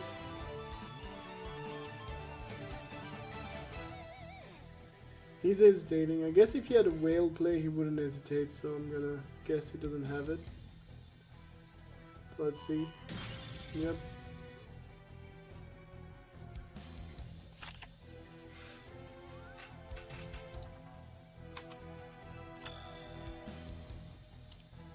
Already a nice setup though. I mean, Fuel Engrave, Tisserand for the next turn, C3 to protect this one, and then Saber in a pretty tough spot. Alistair right away, just okay. Yeah, just going straight into the. I wonder if he's gonna go Casitas, Purgatory, or Kaliga. I mean, I feel like Kaliga. I feel like Kaliga going second is already kind of too slow at that point. Yeah, I feel like Casitas is the best thing right there, especially because you can use the graveyard from your opponent, such as Banish the Soul of Near, Casitas. Thank you for playing with your Duel Links.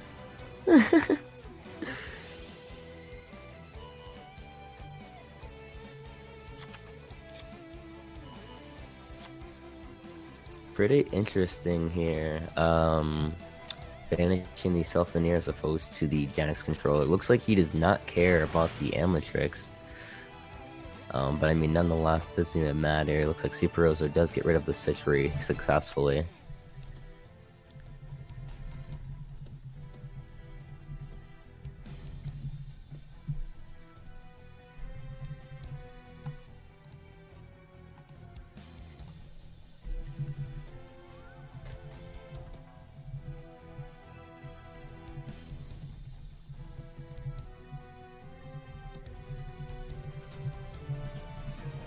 So what do we got? Of course, C3 being destroyed did not chain to summon anything. So what can he do now? I mean, there are so many options, of course, for Christian SSA. The thing is now he needs the actual SSA, though it's not that good versus Casitas, because what are you exactly gonna do with SSA against Casitas? The whole idea versus Casitas is just to use the Christian Impact and then just attack over. Okay, so apparently this is Aquarian coming up. I don't know about that one, honestly. I don't like Querioning unless there's really things you can banish. Like Casitas, I understand if you're looking just to get over the 2900 attack monster. But for one, we know he can protect. Two, I believe we saw a... didn't we see a Concentrating Current? Yeah, we saw a Concentrating Current earlier. So... I don't know. There's nothing even banished either. So when Querion dies, like, what do you really gain from this? A solve? Like, I don't know about this one. Pushing over it's one thing, but you don't really have a follow-up here, which makes this a little more difficult in my opinion, so I'm not a fan of this too much. Yeah, I mean, the one cool thing I'd say is that now with the current state of the game, with the new battle list, you cannot just like OTK Purgatrio from hand, because you cannot like just search Malo and Purgatrio from it. So he's pretty safe when Querioning, because he knows there's probably going to be nothing preventing, like, killing the Querion next turn, or neither, like, I mean, protecting anything.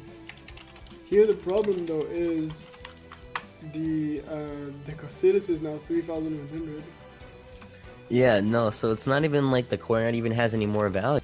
It's like, unless you have a CC to get rid of that, there's no real way. Granted, Impact will be really clutch here, which he was able to get now that he discarded the Spiger, so he can banish and get it away. But still, it's like, And good call, Introdan. I thought I had set up everything perfectly, but nope. Forgot the casters thing, so you were called novomortuus for like, well, since the beginning. That's fine. Oh, You were in the title. The title was featuring Cosmic Flare, but the actual overlay was saying novomortuus for the whole thing. Just took 2 hours for someone to notice it. Good job, Introdan. nice, nice.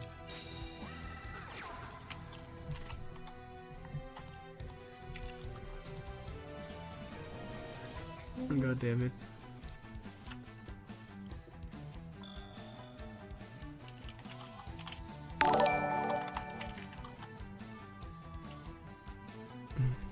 Jeff of the Dead, thanks a lot for the follow as well. Thanks a lot. Happy to see that many people. We are around like 60, 65, 70 average viewers, so pretty cool. Happy to see that you're enjoying this match, guys. Yeah, no, this match is insane, man. Yeah.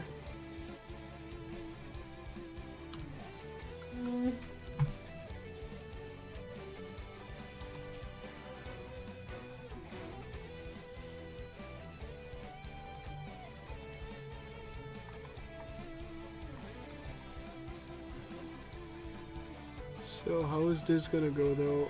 Like, it's really depending on who can, go further with this. Tough. Tough, I'd say.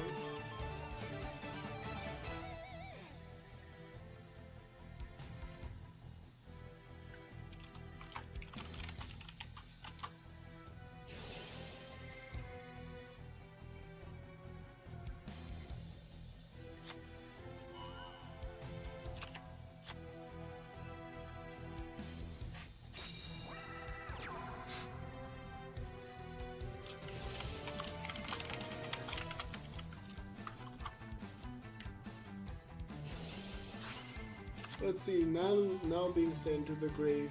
But anyway, Cosiris is on the field, but of course you could change Nalu's attribute to do something else. Complicated spot still for the Christian player. I feel like, I don't think you can just win by stalling here, but this is still going to be a pretty slow match. they can go for, now Invocation, turn of course Nalu Fire, so can go on the aggressive for Purgatrio, finally. Question is, can he lead all over all this? I'm assuming yes. There is a set though from Ciperozzo. So let's see.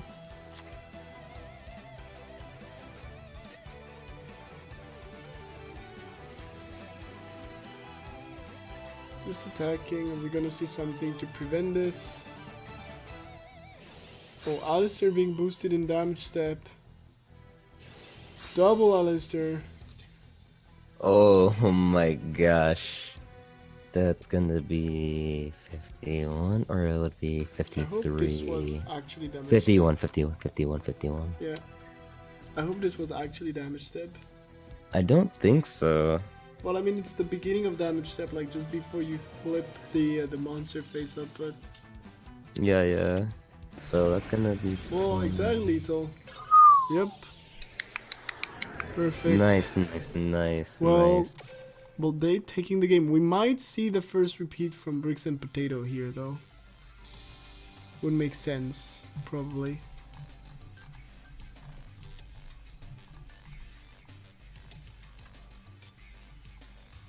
I would be surprised if no repeats, but this is tying things up now. 5 to 5. 2 Dude, hours in. 2 hours in, we're only half of the match. I know. This game is marathon. taking long, but it's like... It's lit, yeah. It's pretty cool. It's pretty cool. It's long but lit. Yeah. Definitely not bad.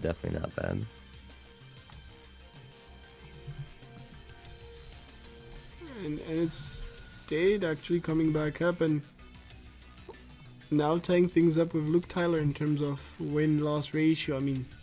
Except of course he's not out. But Yeah. let's see if they repeat. Would make sense. Yeah, they're repeating indeed. So it is gonna be a repeat for Bricks and Potato. Their first repeat. They haven't used one yet. Makes sense because they are supposed to have the matchup with SSA.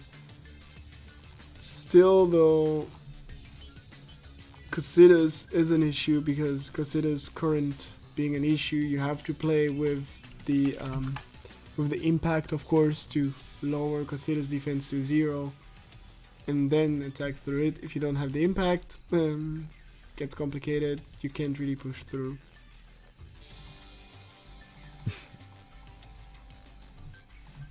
So, let's see. Let's spectate this.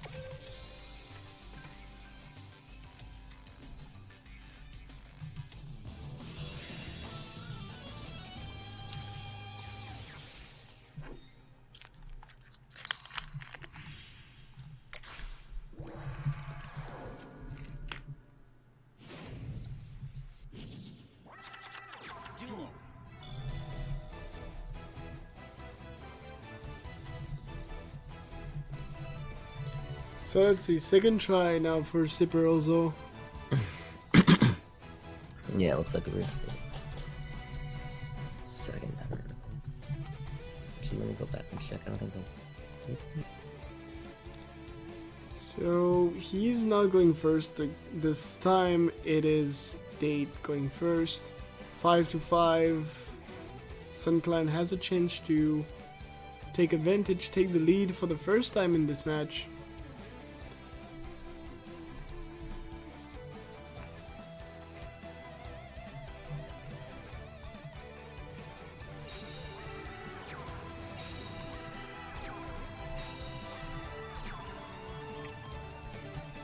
And I hope none of you were planning to play in the J Cup, because of course you're forced to stay on this stream. You cannot go play Jerembian Cup. Just kidding, of course.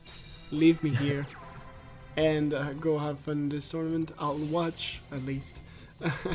But yeah, too bad. I should have streamed on my second account and play on my first on my phone. That would have been the idea. The key Yeah, combo. that'd have been it.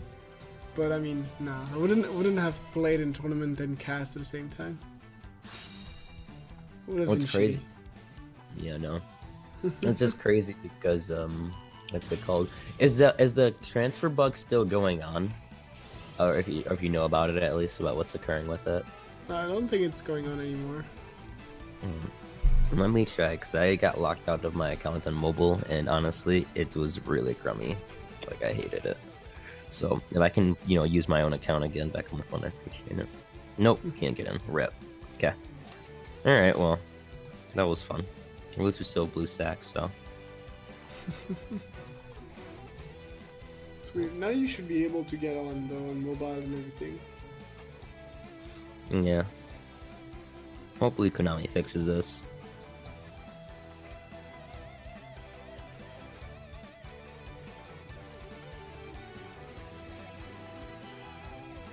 Yeah, well, I think it was fixed. To me, it was fixed. Like, I mean, I had the issue, but now I was able to do it, like, some days ago. What the Shifting heck? between my two accounts. Oh, you're lucky. Every time I do it, it says failed. Like, I can't even, get into it. I just click failure every time. Okay, rip. Yeah, no. So here, pretty slow turn one, of course, from Date, just setting monsters. Well, setting one monster and two splat traps. On the other side, Severozo sending and going full combo with Scrap Recycler and Crystron Sulfafnir. We're gonna see a Rosenix on the field. Probably, well, again, depends on what he wants to do exactly. The problem is when you open this with Scrap Recycler, not being a water monster, you can't just go full combo with like Whale and a tuner. So you usually have to chill and just sit on like a C3 usually, and that's it. Yeah. I'm surprised, dude. Out of all the games, I don't think we've seen any whales come out today. Yeah, no, not so far, not so far. I mean, they're somewhere in the deck, right? Or in the hand, but we're not Yeah. seeing them. Definitely not Yeah. seeing them. Yeah, whales just non-existent, apparently.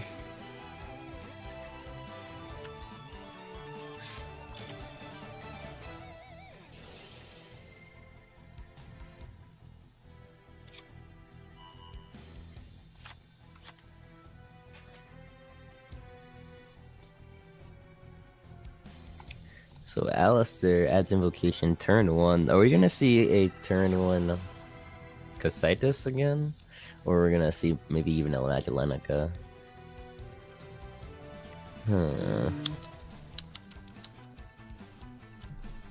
I mean, I guess you could go Magelanica to prevent the C3 play. I just know that we already know this 100% impact, so it's kind of just like, it goes down to 0 anyway. So, like, granted, like, nonetheless, it wouldn't go to defense, but still, I don't know. Yeah, no, I mean that makes sense because then you still can go full like you can go offensive here. You prevent the Metrics play, so and you can just double this. Yeah, I mean, now he has to change the activation of invocation because if it does go through, he could just snag his snag his boy. Now he has to go with the level 7 Synchro, so we are gonna see a Samurai Destroyer hitting the field. But then no, there's literally nothing in the graveyard for Ciprozo, so it's not that great. Yeah, no. Let's see if this fizzles. Oh, forced to use his own water. Interesting. Not bad.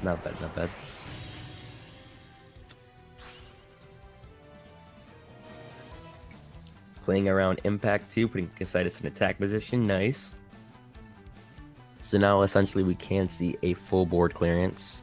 Granted, we do know Impact will bring one of these monsters back on board. Just the question is which one.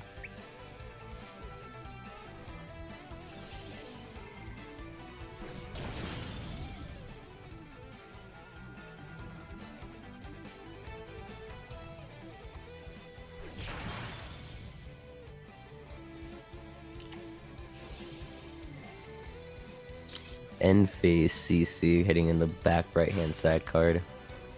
Hitting the Unending Nightmare.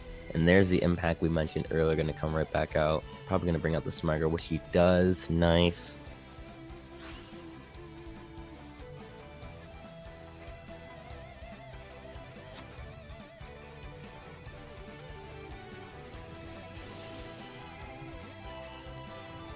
Yep.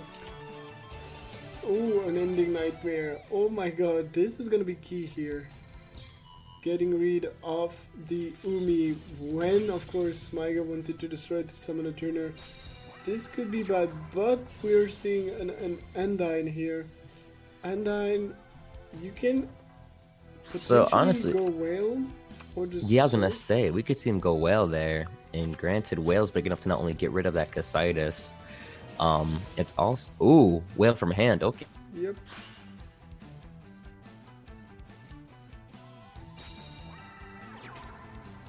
That's actually pretty cool. Yeah, no, not bad at all. This steel stack gonna bring back the Umi. Problem is Unending. Because you have to know that Unending has a timing where he can just like destroy the SSA without SSA being able to prevent the destruction. Because when you use SSA, you cannot right away use the effect. Yeah. So that's one main issue. And it looks like Ops to put it in defense also. Top it all off.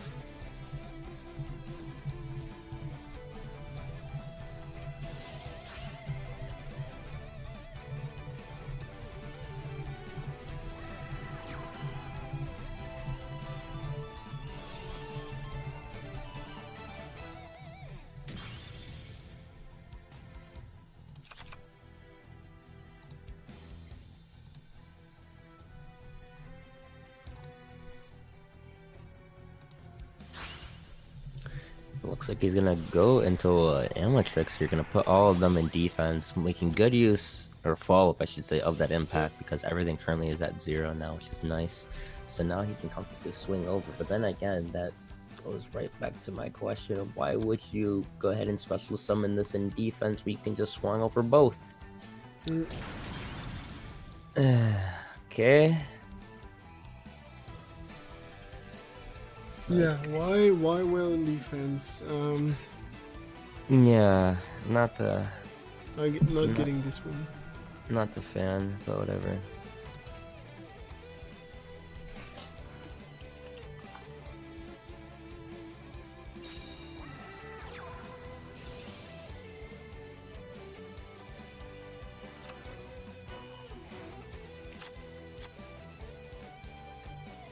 So with Alistair again, can he go now into something? The thing is now, again, he can completely, fire Purgatrio and keep unending to chain to SSA. So he's in a pretty good spot, I'd say. Like unending putting so much work here.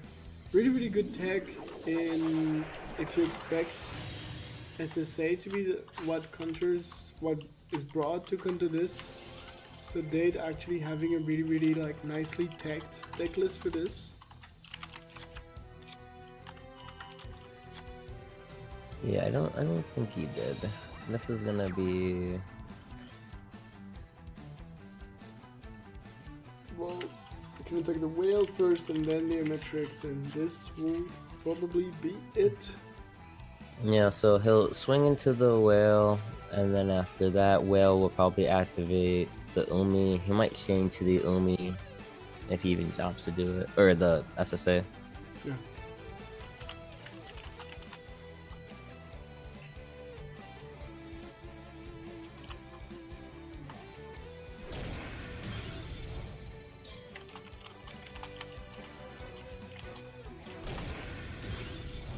Yeah, because now this is just gonna bring out the Citri, I'm assuming. Or honestly, he could bring out the Rion, or he also could have just brought out the Sulfanier, honestly, because Sulfanier would have just. Oh, I know, he just got Pierce over. No reason. I'm gonna go what Sam Destroyer here, or Aim Stretch. Oh no, Insectron, also viable.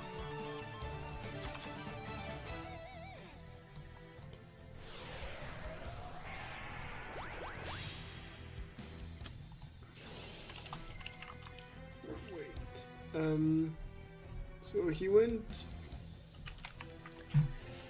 Am I mistaken here? What was the turn? Cause okay, so he summoned Majlanika first, and then with the invoked. So sadly, the Alistair is still banished, and he couldn't push for OTK. But at least he's protected a little bit. But still, this SSA that cannot go off because of the unending nightmare. So tough situation still for Ciprozo. He can go on the aggressive though here, and he has protection in the grave. He has an impact in case something is aimed at a Crystron. But other than that, I mean, still tough situation. But Yeah. guess I'm expecting Quarian, of course. Here, that's the only thing. But oh yeah, well, that works as well. Bryonak actually works even better because then, okay, this is actually pretty cool. Yeah, this is nicely done because now he can activate SSA, and now SSA will be on the field.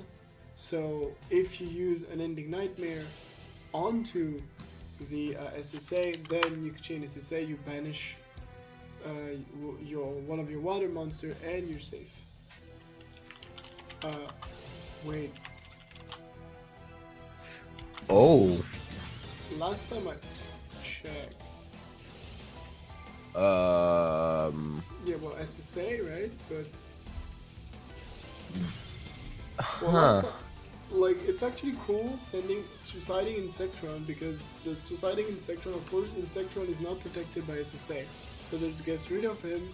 He's on 100 life points, but the 100 is gonna be tough. The thing is, this turn he cannot do anything about the SSA. Next turn, with an ending, he can force SSA. Yeah. He's gonna need another monster. Alistair, of course, was in the hand searching for invocation. My question is, what does he go into here? He's already went through his Casitis. He's going to go into his second Purg? I guess, yeah. So I guess he is just getting himself better set up for his follow-up unending. It should be okay.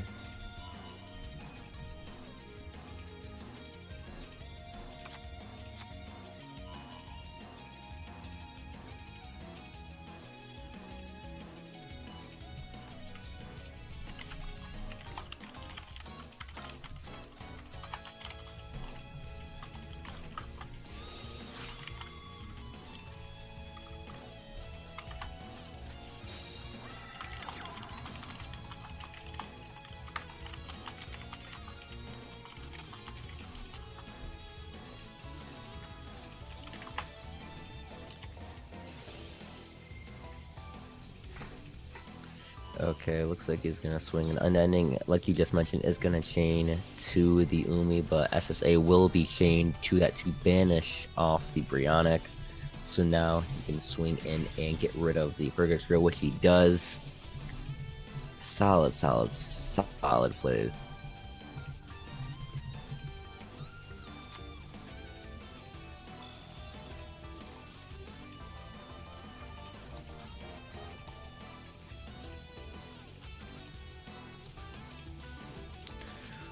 Alright, so it's not even a matter. Solf is just gonna, yeah, die. I mean, not Solf, Magellanic is gonna die. Dude, he controls the game, yeah. Yeah, you know, that was a really nice play from Ciprozzo. Just the moment he was able to turn on this SSA by getting rid of the unending was the turning point of the match, because then he was able to loop, get a second monster on the field, so could protect SSA all the time by just banishing one of the two, and then keep the second one as protection, and an indestructible can't speak anymore, wall, I'd say. But yeah, good job from Ciprozzo. Nice repeat here from the team, from BMP. 5-6, BMP still in the lead. SunClan is now close, but still hasn't gained the lead at all during the whole war. So Date is now out. 4-2 did the exact same as Luke Tyler, so pretty good job bringing it back for his team. But now it's still small lead though for Bricks and Potato.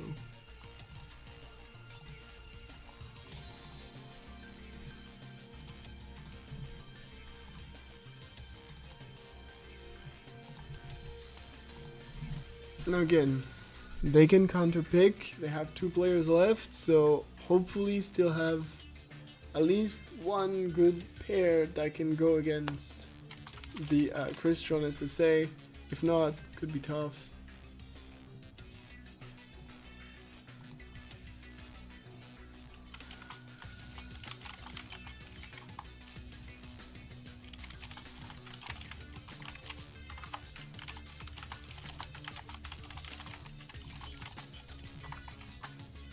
Alright, Hegelian boy finally stepping in here. Yep, my boy. Nice. Let's go.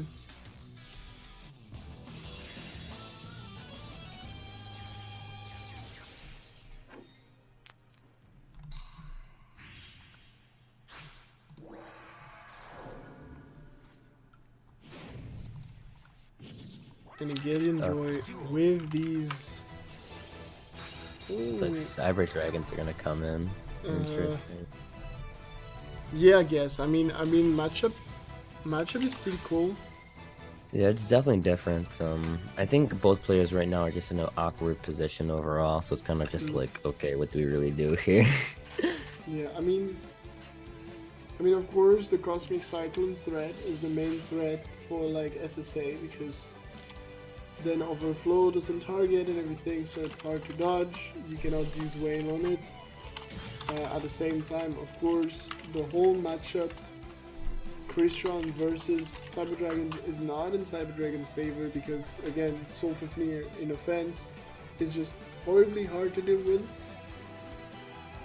So it depends a lot on what both players have, but here I would still give the advantage to Ciprozzo, except if Hegelian really has like attacked Cyber Dragons.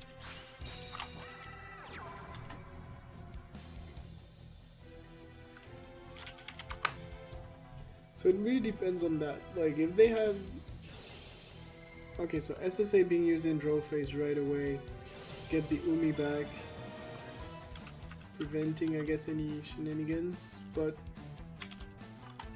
I mean at the same time, why would you do it that early? Cosmic Cyclone is still a thing.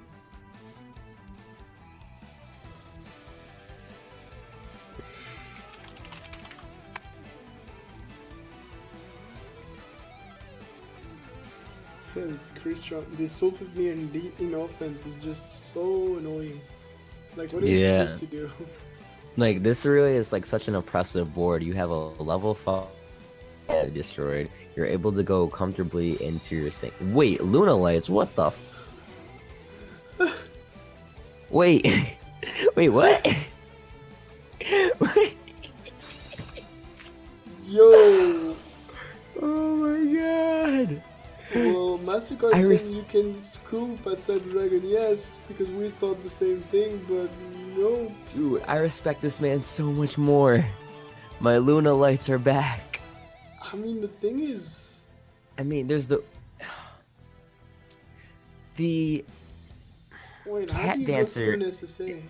Is it Cat Dancer or Saber Dancer, one that can't be destroyed by battle or card effects? Is it even one of them? It's just battle, and the other one cannot be targeted. Oh, yeah, yeah. So oh, rip. Both are weak to it. What the... Like, because SSA does not target. You just destroy the opponent monster, you don't target him or whatever, you just say you die. Like, so... I don't get it. Like, how are you supposed to go through this? I mean... You need Cyclone, you need... Maybe he plays some crazy decks? Dude, I don't know. I don't know, man. How is Lunalight the right pick here? It's not. That's the problem. Oh my gosh. Well, I respect the creativity here and whatnot. Like, this is cool.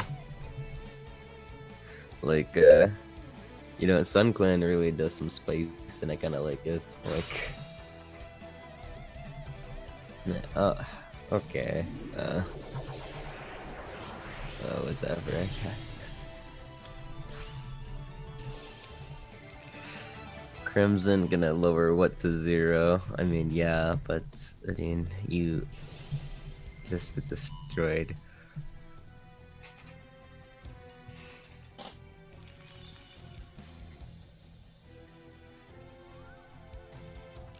Whatever.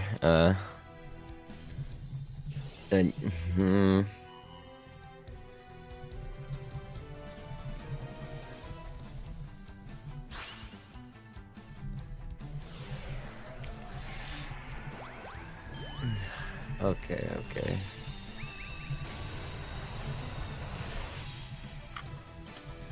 Alright, well, yeah, let's see a Sentry come out to put them in defense. Yep.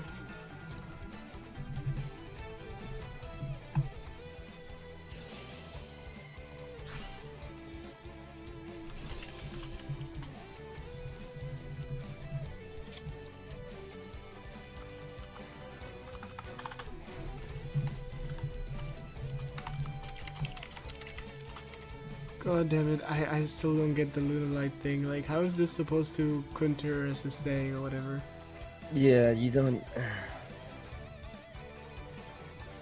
I don't know. I don't know, bro. I don't know. Yeah, you get a free search here. Cool. Maybe. Yeah, no.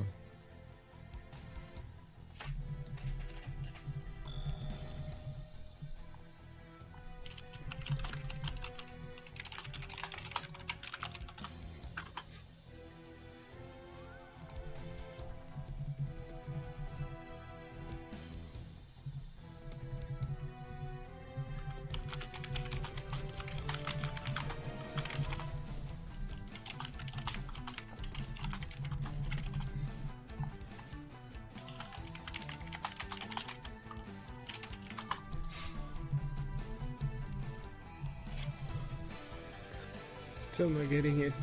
Yeah, no, I'm trying to figure it out. Like, I'm literally There just has waiting. to be something, right? Like I'm thinking through every single.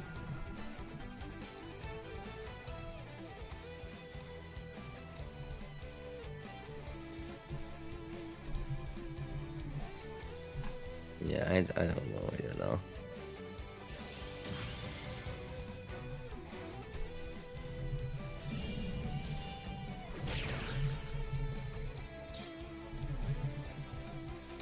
Alright, well, he just kind of swings in free game.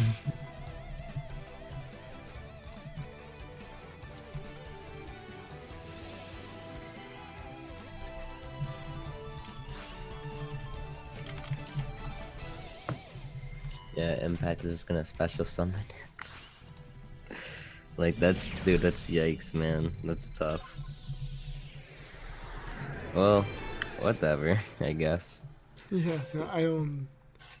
Yo, I mean, thanks Agalian for bringing this. Like, love you, my guy, but didn't get it. Yeah. Yeah, no, it's okay. I don't know, man, I don't know.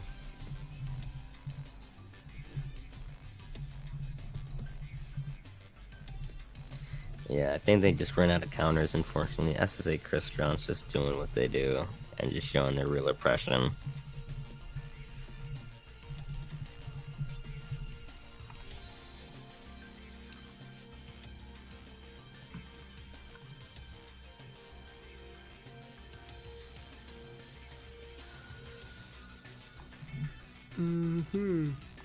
Yeah, okay, so Agalian going with his second deck, I'm assuming.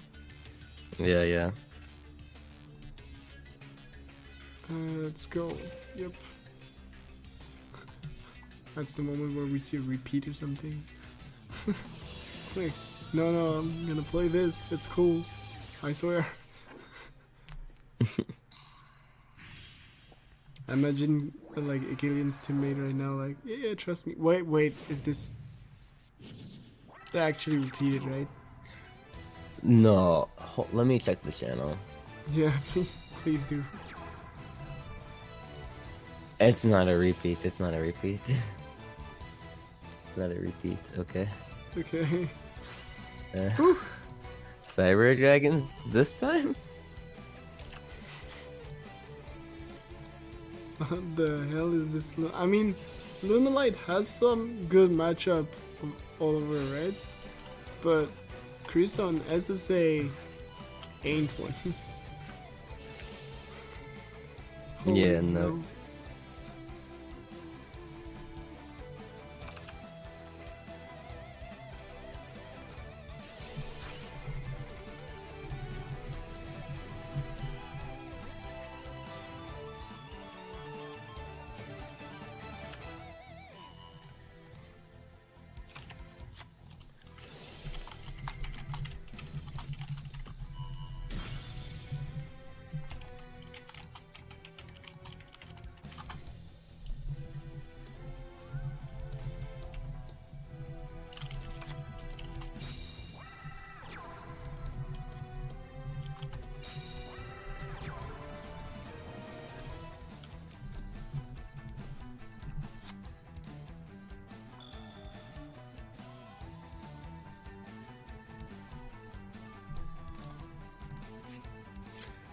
Okay. Well, as I just continue to wait. Yep. I guess. I mean, now we're gonna see it. Well, if not a repeat, they didn't say it, but it goddamn is one. Yeah, they said it's not a oh. Did they bring the same Double deck Lunalight. twice? Oh my god. It's.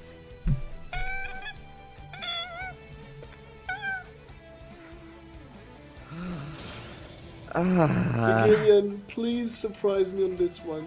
You didn't bring double Lunalight for the meme. You have to have brought it for a reason.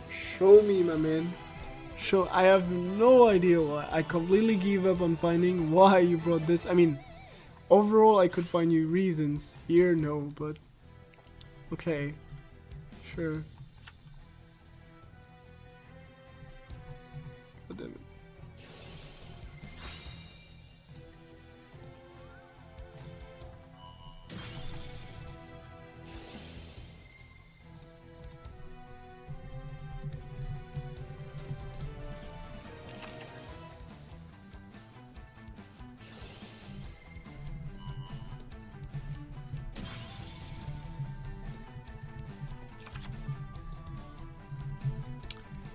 Alright, well.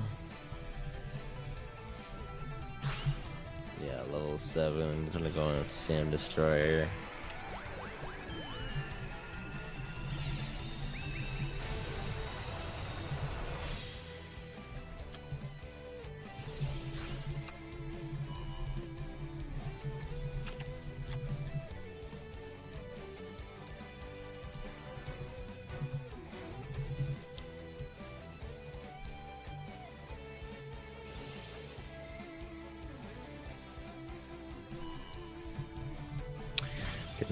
Get rid of Divefaster and he's gonna be able to get off this Sakri.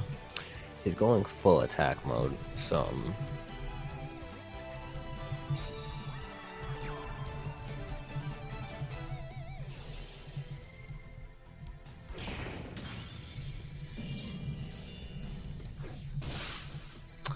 alright, swings in.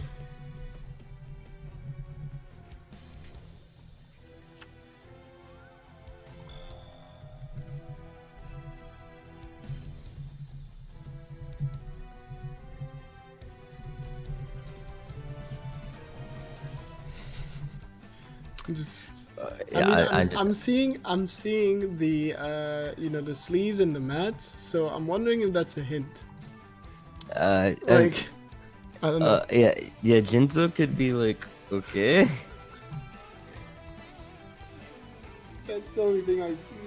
But how do you summon it? You can't special summon in Lunalight. I mean, except if you just fuse, then reboot Jinzo.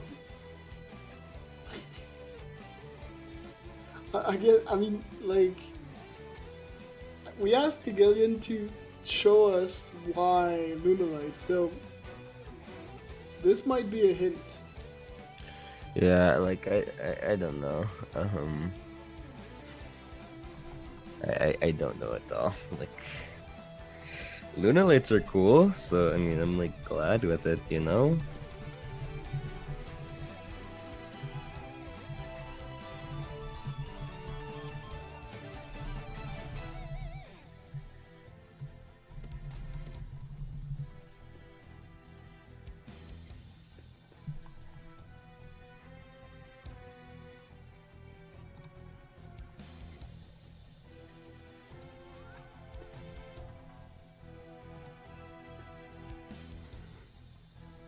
God damn it.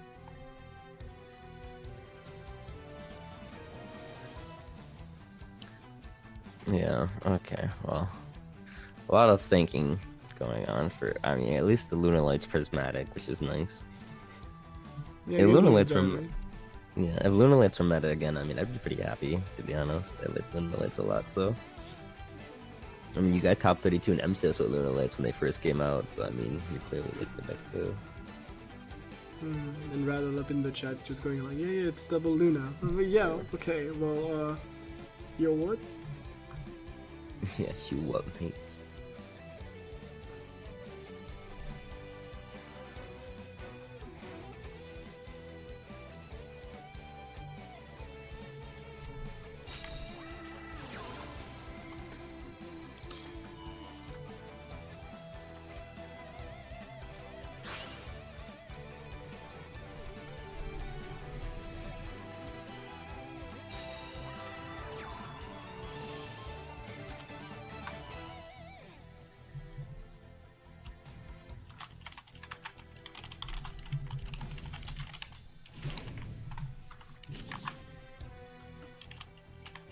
Okay, so So it's gonna. Okay.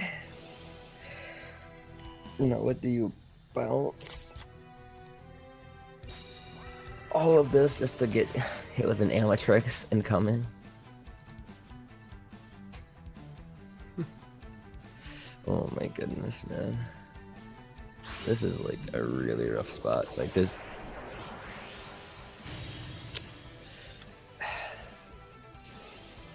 Granted, unless he gets rid of that field spell, he can't get over the Saber Dancer, but I mean, unless he gets up for another impact, but I believe that's 2 impacts gone already, yeah, so unless there is a third, not really anything to do about this.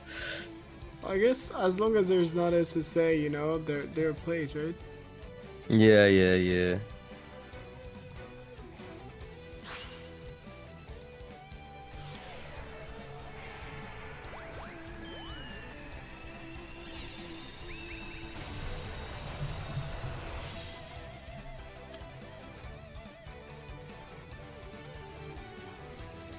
Yeah. Is he not activating the effect of his ammo tricks? Interesting. And then he opts not to swing in either because he doesn't want to allow him to special summon a Crystron from his graveyard. But I mean, the board's kind of clogged, so it's not like he can really. Now, let me take a look here. This goes for 200 for each and banish from the graveyard. 2, 4, 6. Yeah, okay, attack.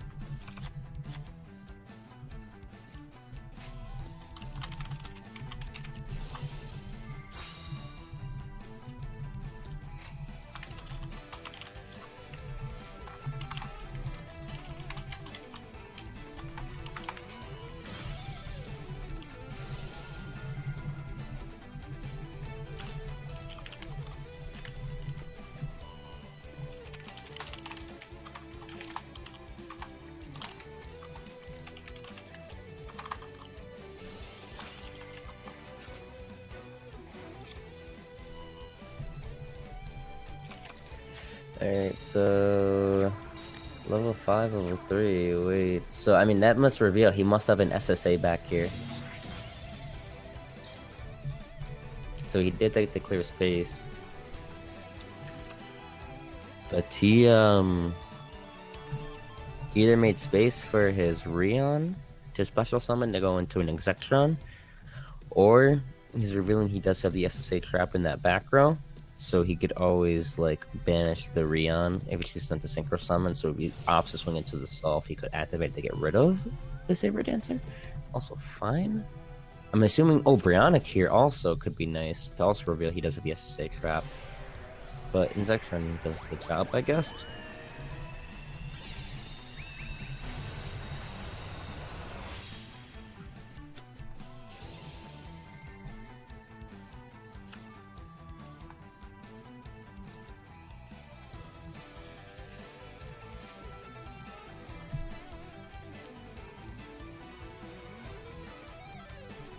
Yeah, it's tough. I mean, still, I want to see why, you know? Like, Yeah. Yeah, no, Luke didn't play DDD, but it would have been fun. Yeah. No, this is, oh my gosh.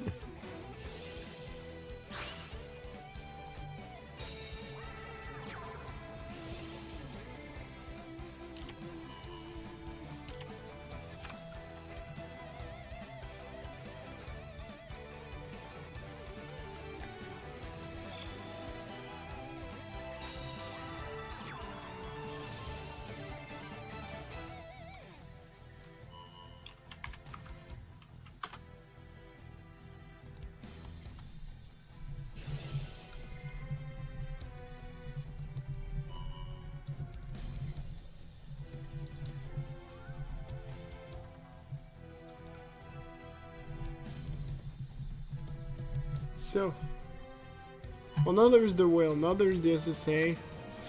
I guess I guess the rabbit works. That's true. Rabbit. Yeah. Okay. Unless he changed. Yeah, till he changed to. Oh my gosh. Okay.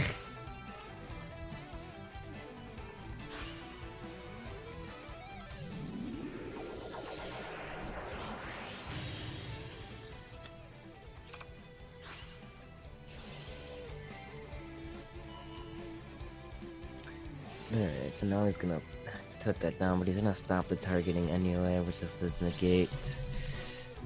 So now it's like, okay, do you just like, wait, what? Oh yeah, SSA can come from hand. So that was fine. So now C. Perezzo just wins again, because literally any level 5, like, he literally could special summon this, and yeah, literally just destroy the Insectron because it serves no purpose. Now you clear up space from your board, and you have 2 monsters that can legit help you clear everything, and you have banishing. Like, he just wins. Oh my gosh. Okay.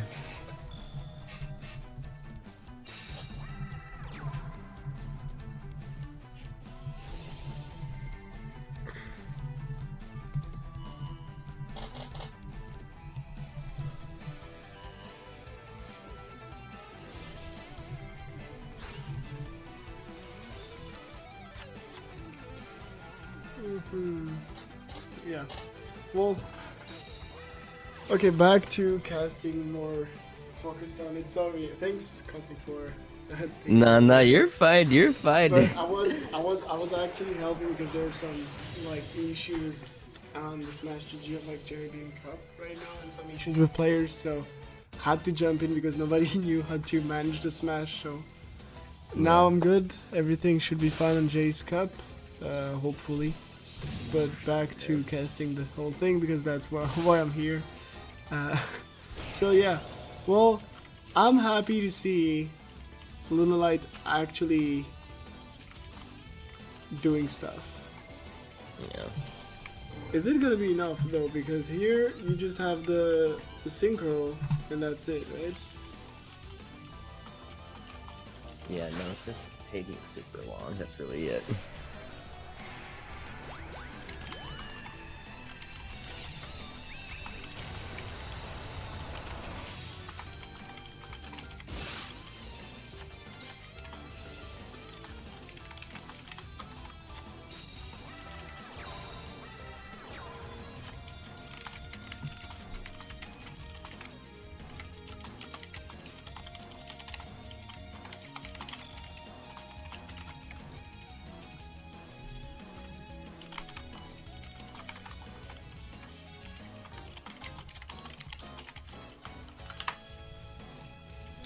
Crazy. I mean, there's still, he just needs to have like another rabbit, do the thing again,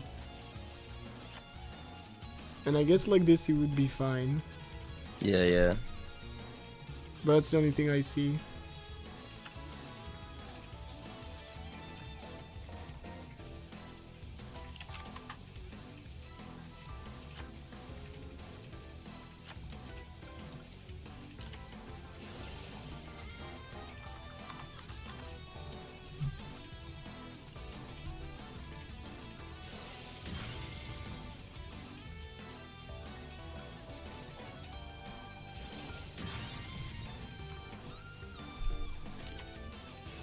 Yep, and that's basically it here. Yeah, that's no rabbit, it. no way to deal with it. GG, yes. Well, this is taking a serious lead now, though, for Bricks and Potatoes. Well, yeah, okay, Kiteroid. Kiteroid, what the hell? Well, sure, but Oh my gosh, he's just stalling. I guess a rabbit now. Yeah, that's not a rabbit. Yeah, it doesn't even matter. He can't do anything. Literally, he could go somehow a crazy combo. That bastard could literally just banish itself. Like, that's the weakest one. Yeah, but I mean, rabbit using the effect on the SSA and stuff. Roids, bro, what the? Oh my gosh, is he looking for an? Oh no, sir. For the other Kiteroid, oh well, CC. Yeah, GG. Night.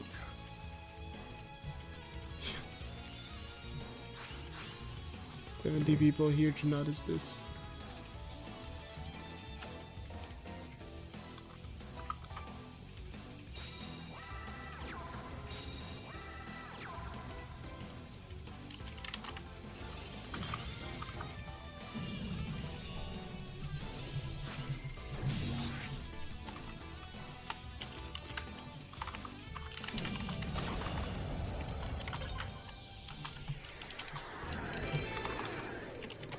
God damn it. What a game. Yeah. What a game. And it's 5-8 now. 5-8.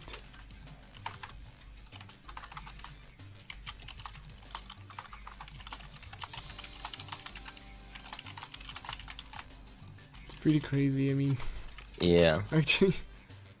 Actually pretty wowed by this. But at least now, well, Gillian Boy is out. They still have a repeat and they have one player left. One thing that scared me is they send a Gillian boy with Lunalite.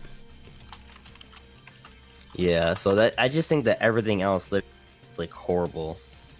Like they have just Yeah. no more options. Yeah, I don't even want to see what the last player has to play against this Sikristron. I have a feeling this was like close until now, but it's probably gonna end the close game there. Yeah, honestly. Like I expect the next few, like honestly I think this would just be kind of such to say this kind of just free, to be honest. Yeah, I mean again here we saw two really nice lineups up until there. I'm not sure about the Lunalite double Lunalite. Like, not entirely sure about this. But other than that, why not?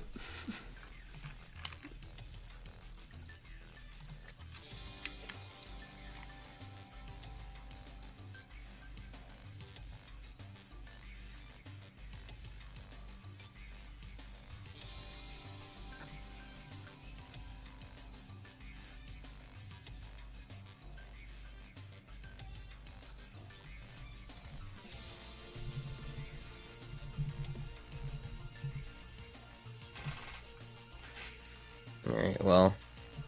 Let's see. I guess we're just debating on which first deck they want. Yeah.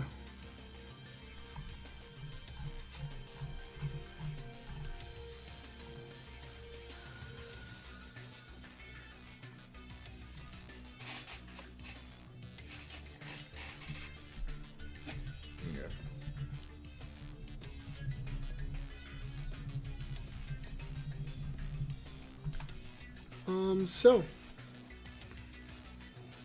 I mean it's still one last player. Yeah, Rio, I mean, gotta do this, man. It's 5-1 or rip. I was gonna say, yeah, we have seen reverse sweeps, man, so I mean, it's definitely possible. Yeah, I mean, I wouldn't be surprised anymore by anything. Yeah. Luna lights. Okay, man, Rio, yeah. I still thank you, Gillian boy, though, for this moment. Yeah, But, definitely was interesting. But goddamn, wasn't expecting it. What the hell was that?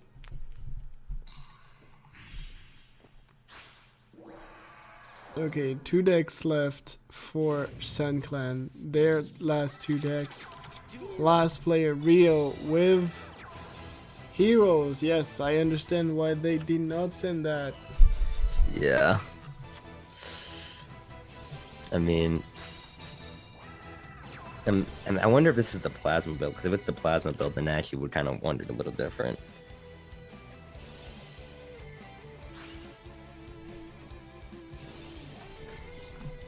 I mean, it's going first. There could be stuff like, you know, TTH, Cosmic Cyclone. The problem is more like, you know, like the safest play, you just go Insectron and you're safe for 1 turn. And Matrix is pretty safe as well, except like if you're able to like triple max change on the play. So yeah, this is not looking good based on matchups only, but we'll see, I guess.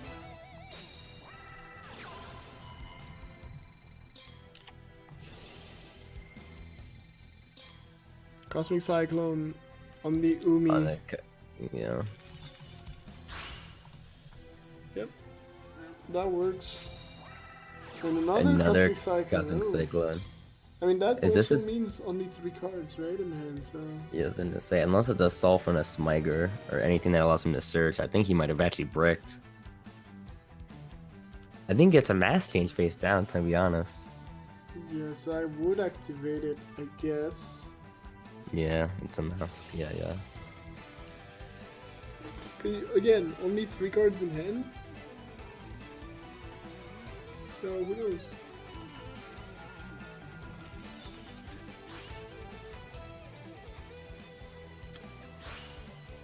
Let's go. Anki on the field, 3 cards. Is there a Sulfafnir in these 3 cards? Because now the problem is Anki, like 2 attacks now is lethal. direct attack from Enki. So there's also that. There is already the Celestial in the grave. Okay, we're gonna see a combo. Scrap Recycler should be able to do the whole thing. Gonna send Soulfamir. He only needs like basically one Priestone in hand. Has one. Draws a mix. Okay, it's not the best hand ever, but it's enough. Yeah, no. It's fine. He can just literally pop the Scrap Recycler now. Yeah. I mean, now he's in range for, let's say Ryu plays 3 Enki in his extra, or like a form change and anything. He is in range for like lethal, like with direct attacks, but 3, not sure about this though. 5. So he's gonna go aggressive. I guess in this. Yeah, he's looking to push over the Anki. I guess, yeah. Yeah, Synchroing to push, okay. And Metrics to put the Enki in defense. And Yeah. still pretty risky not to have anything during your opponent's turn. Yeah. I mean, what do you do here if Trinity? You get... You get Trinity. Yeah. Yeah, 50 over 25. That's 500 over lethal. Yeah, you just die. You just die, dude.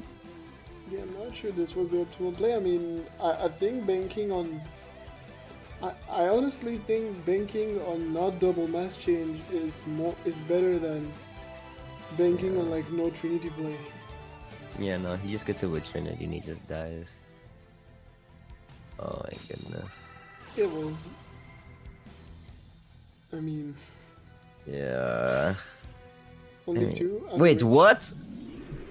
Okay, Adoration. Is there a trap in the grave? No, No, there was a there's mass not, like- change. Okay, that I guess works as well. He just wants to draw 2, I guess. That makes sense, I Yeah. guess. He plays around Karibo here, so that's pretty neat. Yeah, I guess we go for optimal plays only, so that's fine. Yeah.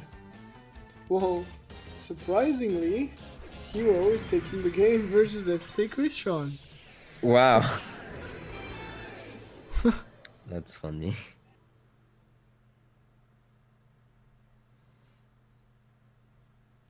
So I'm seeing in the chat, I hope the comment works. Duel Links Team Wars, please, yes. So if you don't know Team Wars, because yes, why not, right? There's more than almost 70 people here, so maybe some people that don't know Team Wars. Team Wars is, as the name says, team competition on multiple weeks.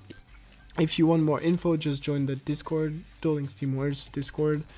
And normally the link should be good. I was given that last week, so hopefully it still works. Other than that, I'll fetch another one. So the idea is 10 weeks of competition. You battle other teams in this format that you're seeing right now. The first team to eliminate all other players and reach 10 points basically wins the whole match. And at the end, we have, of course, like playoffs with the best teams after 10 weeks. So that's about it for this. And for the question about Mythic Depths or Transcendent Crystal one, well, Transcendent Crystal now is not going to be used anymore because of the upcoming ban list. But the idea with Mythic Depth is just that you can play Steel's attack and the Citadel Whale with it. That's basically it. And now, Mazraik on the table, no hesitation. Mazraik right away. Pretty happy to be able to see Mazraik playing, because the dude has been slacking. I'm not seeing him in tournament. And he's at least there. So, now you gotta play Duel Links. Come on. So it's 6-8. And now this could completely change. I mean, heroes can, you know, clutch wins like crazy, so... Yeah, no, heroes can always steal games. It's kind of crazy. Definitely.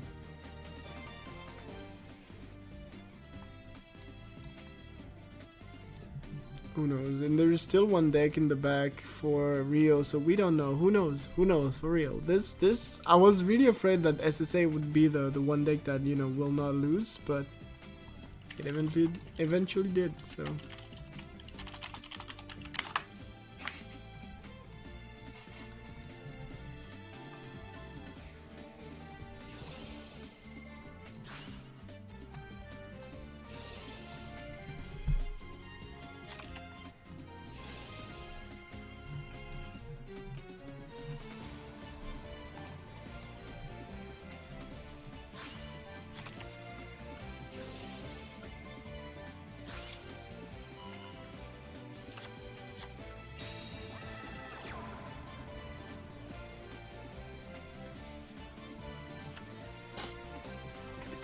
So now it's 30 card Yami Yugi. What the? I mean, we've seen decks. We've seen like a some element saber at 30 cards. So.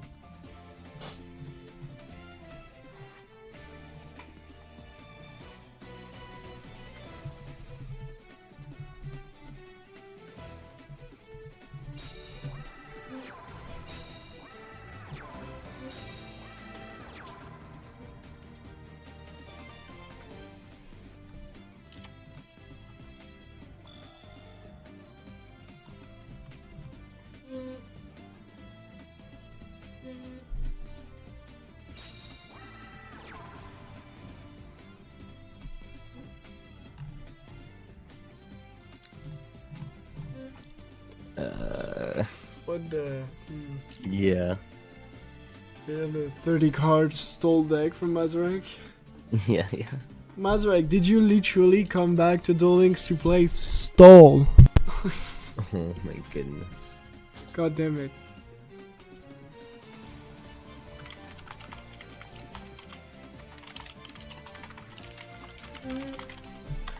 Mr. Time calling yes in the chat.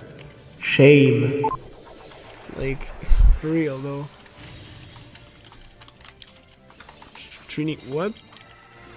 Okay, so I guess he just wants the double draw from Celestial next turn and he's going on the aggressive.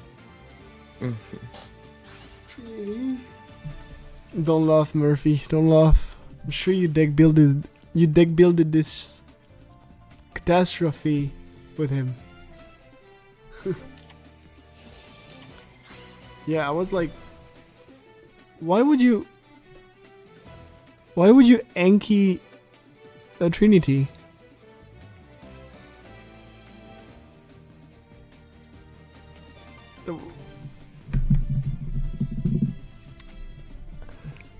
I don't get it.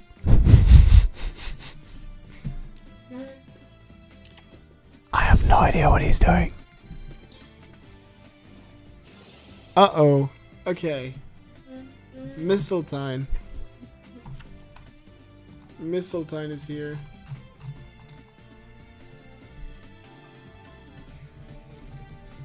So, well, he didn't even say goodbye, but sadly, we were not expecting a 3-hour long stream, so Cosmic had to go because he has some imperative, and you know, there's some stuff more important than Team Wars. Yes, I said that. I'm crazy. But it's fine because I'm still here and I don't have any imperative because I'm stuck in my apartment. So what better than commentating Duel Links matches, right? So let's do this. So I'm going to be casting solo for the end of this match, but I'm hyped about this. So we are seeing a 30 card Element Saber featuring Winda deck. The hell. So this is not bad. I mean, I still don't understand the Trinity being mass changed away. Not really, at least. Especially because it delayed the Celestial Engrave for no reason, apparently. But still we good. We have the increase getting dealt with. Of course, the Enki is face down, so who cares about Enki floodgated? But let's see.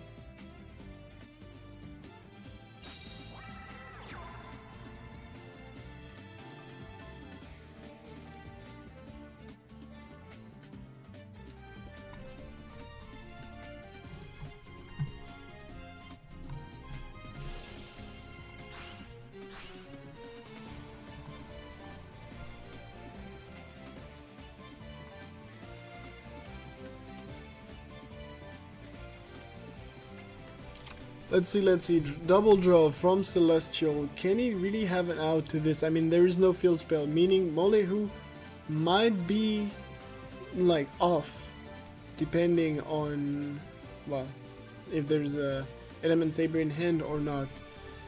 So not sure about this. This is going through, but it's it's a Winda, so Winda just gonna bring it back, right? Bring another Winda. Or we're gonna see something from the extra deck. I wouldn't even be surprised to see a Pelio right now. Okay, it's just gonna be Winda.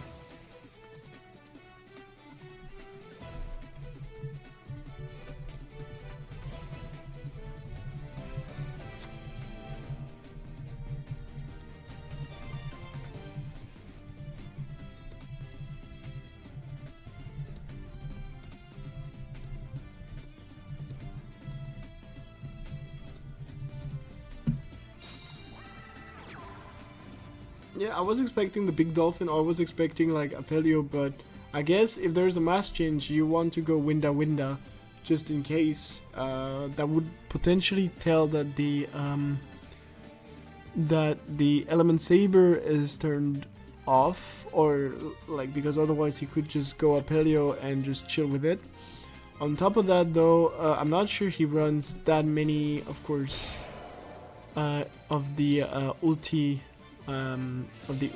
ritual beasts in his extra deck, because I mean you need space for the actual invoked cards.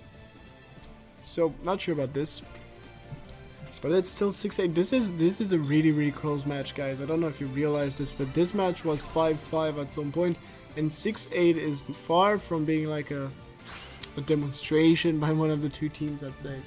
So pretty nice to see this. We are seeing Stratos, who is gonna search for another hero. This could go full combo once again, depending on what he has. He's just gonna go for another Stratos.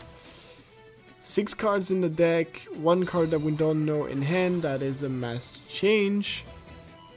Mass change here, what can he do?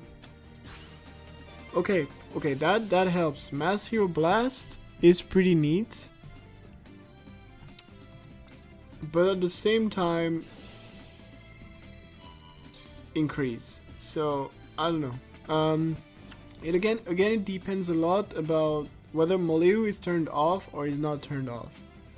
This could change a lot of things. Seal Tombs. Okay, so that's also pretty interesting. Gonna block some stuff, though not that impactful in this matchup. Of course, prevents invocations with like stuff from grave, but that's basically it. The attack. This does not give Destiny Draw. And ending turn back to Mazarek. Mazarek with 1 trap at least, or spell traps in hand that was previously set, and the wind down the field. So he had, seems like, except if you drew it, didn't see where it came from the hand. But he might have had double Moleu, not sure about this. Attacking with, okay, bringing back the back row card, gonna kill Winda, so I'm guessing we're gonna see an Apelio now. So he does have an Apelio, and it's a prismatic one. Of course, Mazarek flexing as always. Shame. But yeah, flexing. And now, is this lethal? I'm assuming yes, because what can you do, right? So, Mazarek taking the game here. The last card was something else. Wasn't there timing where you could increase here and put something in defense? Would it have changed anything? Increase in defense? Like, cause I don't know Hero well. That's literally the one deck I don't play because I don't own any what's it called? Any Stratos. So did he have a play like increase, destroy the monster, increase in defense, special summon another monster, survives? Or was there like no timing, or maybe no monster in deck? I'm like, if you know in the chat, please tell me, because potentially just no more monster in deck. That could have been it, to be honest.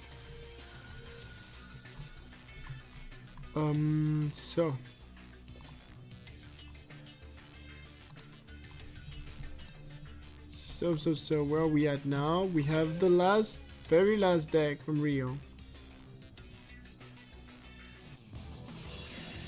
So Mazarek. Hey Sham, how you doing? How you doing, Sham? You're coming at the end, bro. But you're there to witness the ending, I think. Though it's not over yet. Rio with another deck using Steel Tombs, it seems like. It's 6-9 now. Watching more tourney, Mighty Moors, and this. God damn, how many screens do you have? Oh, this is bad. Okay, this is... oh, this is an ending. Well, nice sham then. But yeah, no, I'm good. Like watching a pretty neat, I'd say pretty neat Team Wars. Just Rio is now 1-1 and Mazraek is now 1-0, and basically Mazraek have all the keys to close this game. But Rio can still come out on top. I mean, you can go 4 wins. Yeah, people have done that before. No worries. But just, yeah, I just find weird that there was no increased play on the last duel, but potentially no more monster in deck.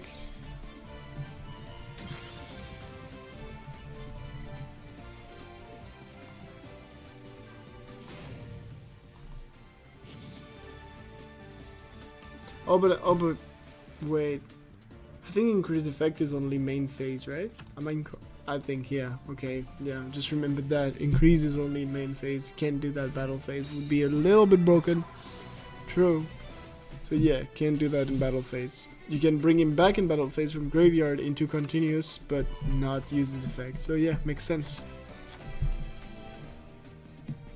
So I guess there's a navigation phased out.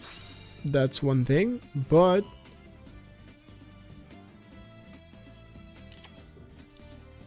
what can you do with that?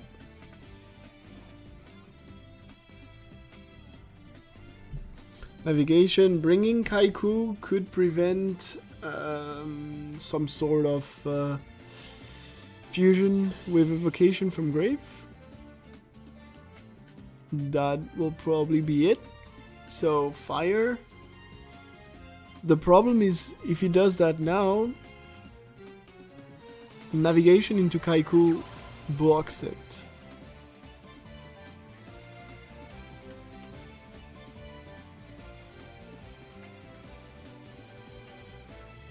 I mean, because what? Okay, so Kaiku in hand. I guess Kaiku in hand. So this is looking bad. Yep, this is looking very, very bad for Rio.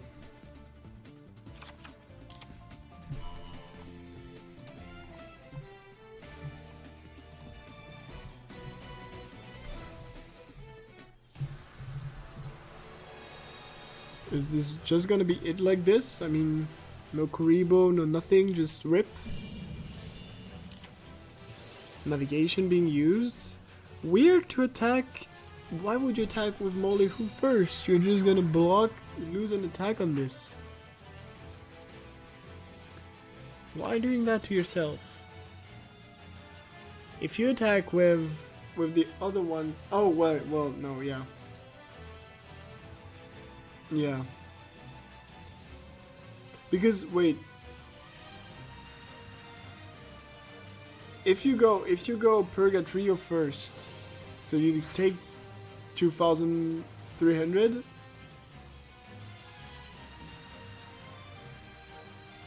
And then for me it was lethal. For me it's lethal the other way, no? Like you just attack with Purgatrio directly. If he doesn't have, you deal 2,300 or even 3,300 with the Alistair in hand, and then you attack with Molehu, right? And if navigation and Molehu, then Purgatrio can attack the two monsters, right? I mean, I have a doubt on the ruling, because Purgatrio says this card can attack all monsters your opponent control once each. But what happens if you attack directly? Can you then attack the monsters? Can you attack the two monsters? Because what would make sense in my opinion is if you attack directly, then he cannot attack the monsters. I'm gonna wait for the chat. Yeah, okay, so then makes sense. It's your last attack, okay, then makes sense. Because reading the card, I'm like, the ruling would be that he cannot do like direct and then monsters. Okay, cool, thanks guys. Thanks for the teaching. I'm just a mere Shiranui player, sorry. But yeah, I had a doubt on that. Because it would be broken, but I mean, I Purgatrio is already broken, so a bit more, a bit less. Okay, so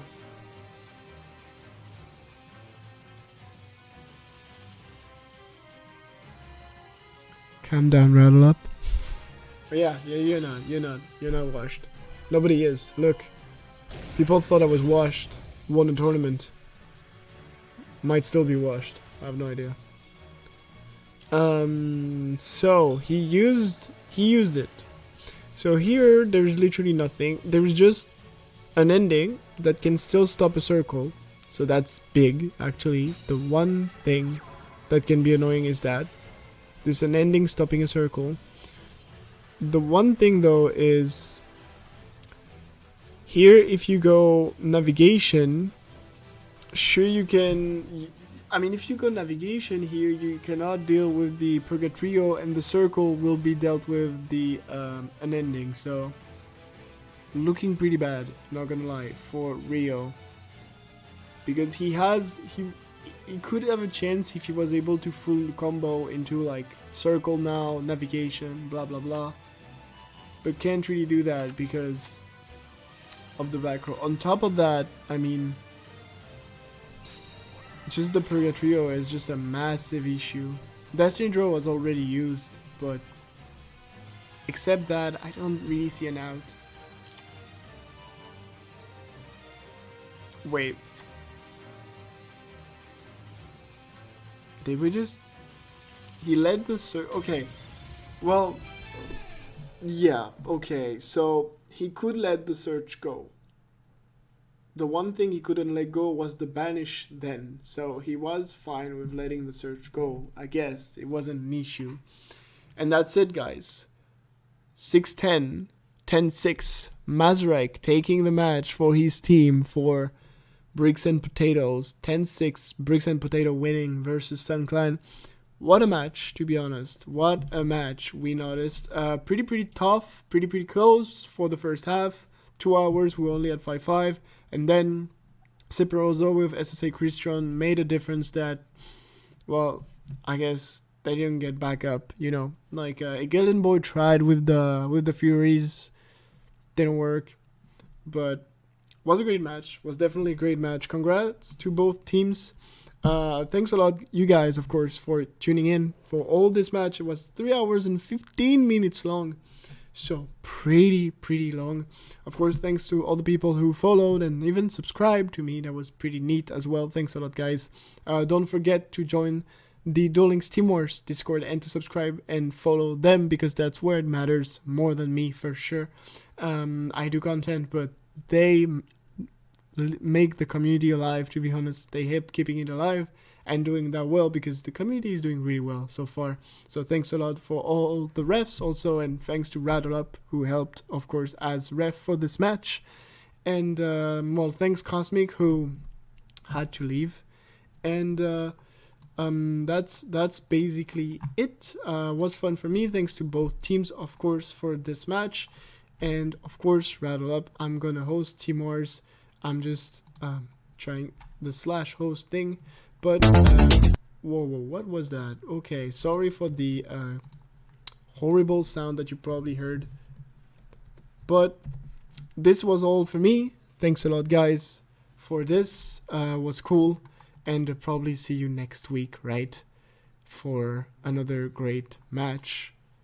And I hope this is not gonna do it again. It did. Peace out, guys. This was Aankara. Great match again, and I'm out.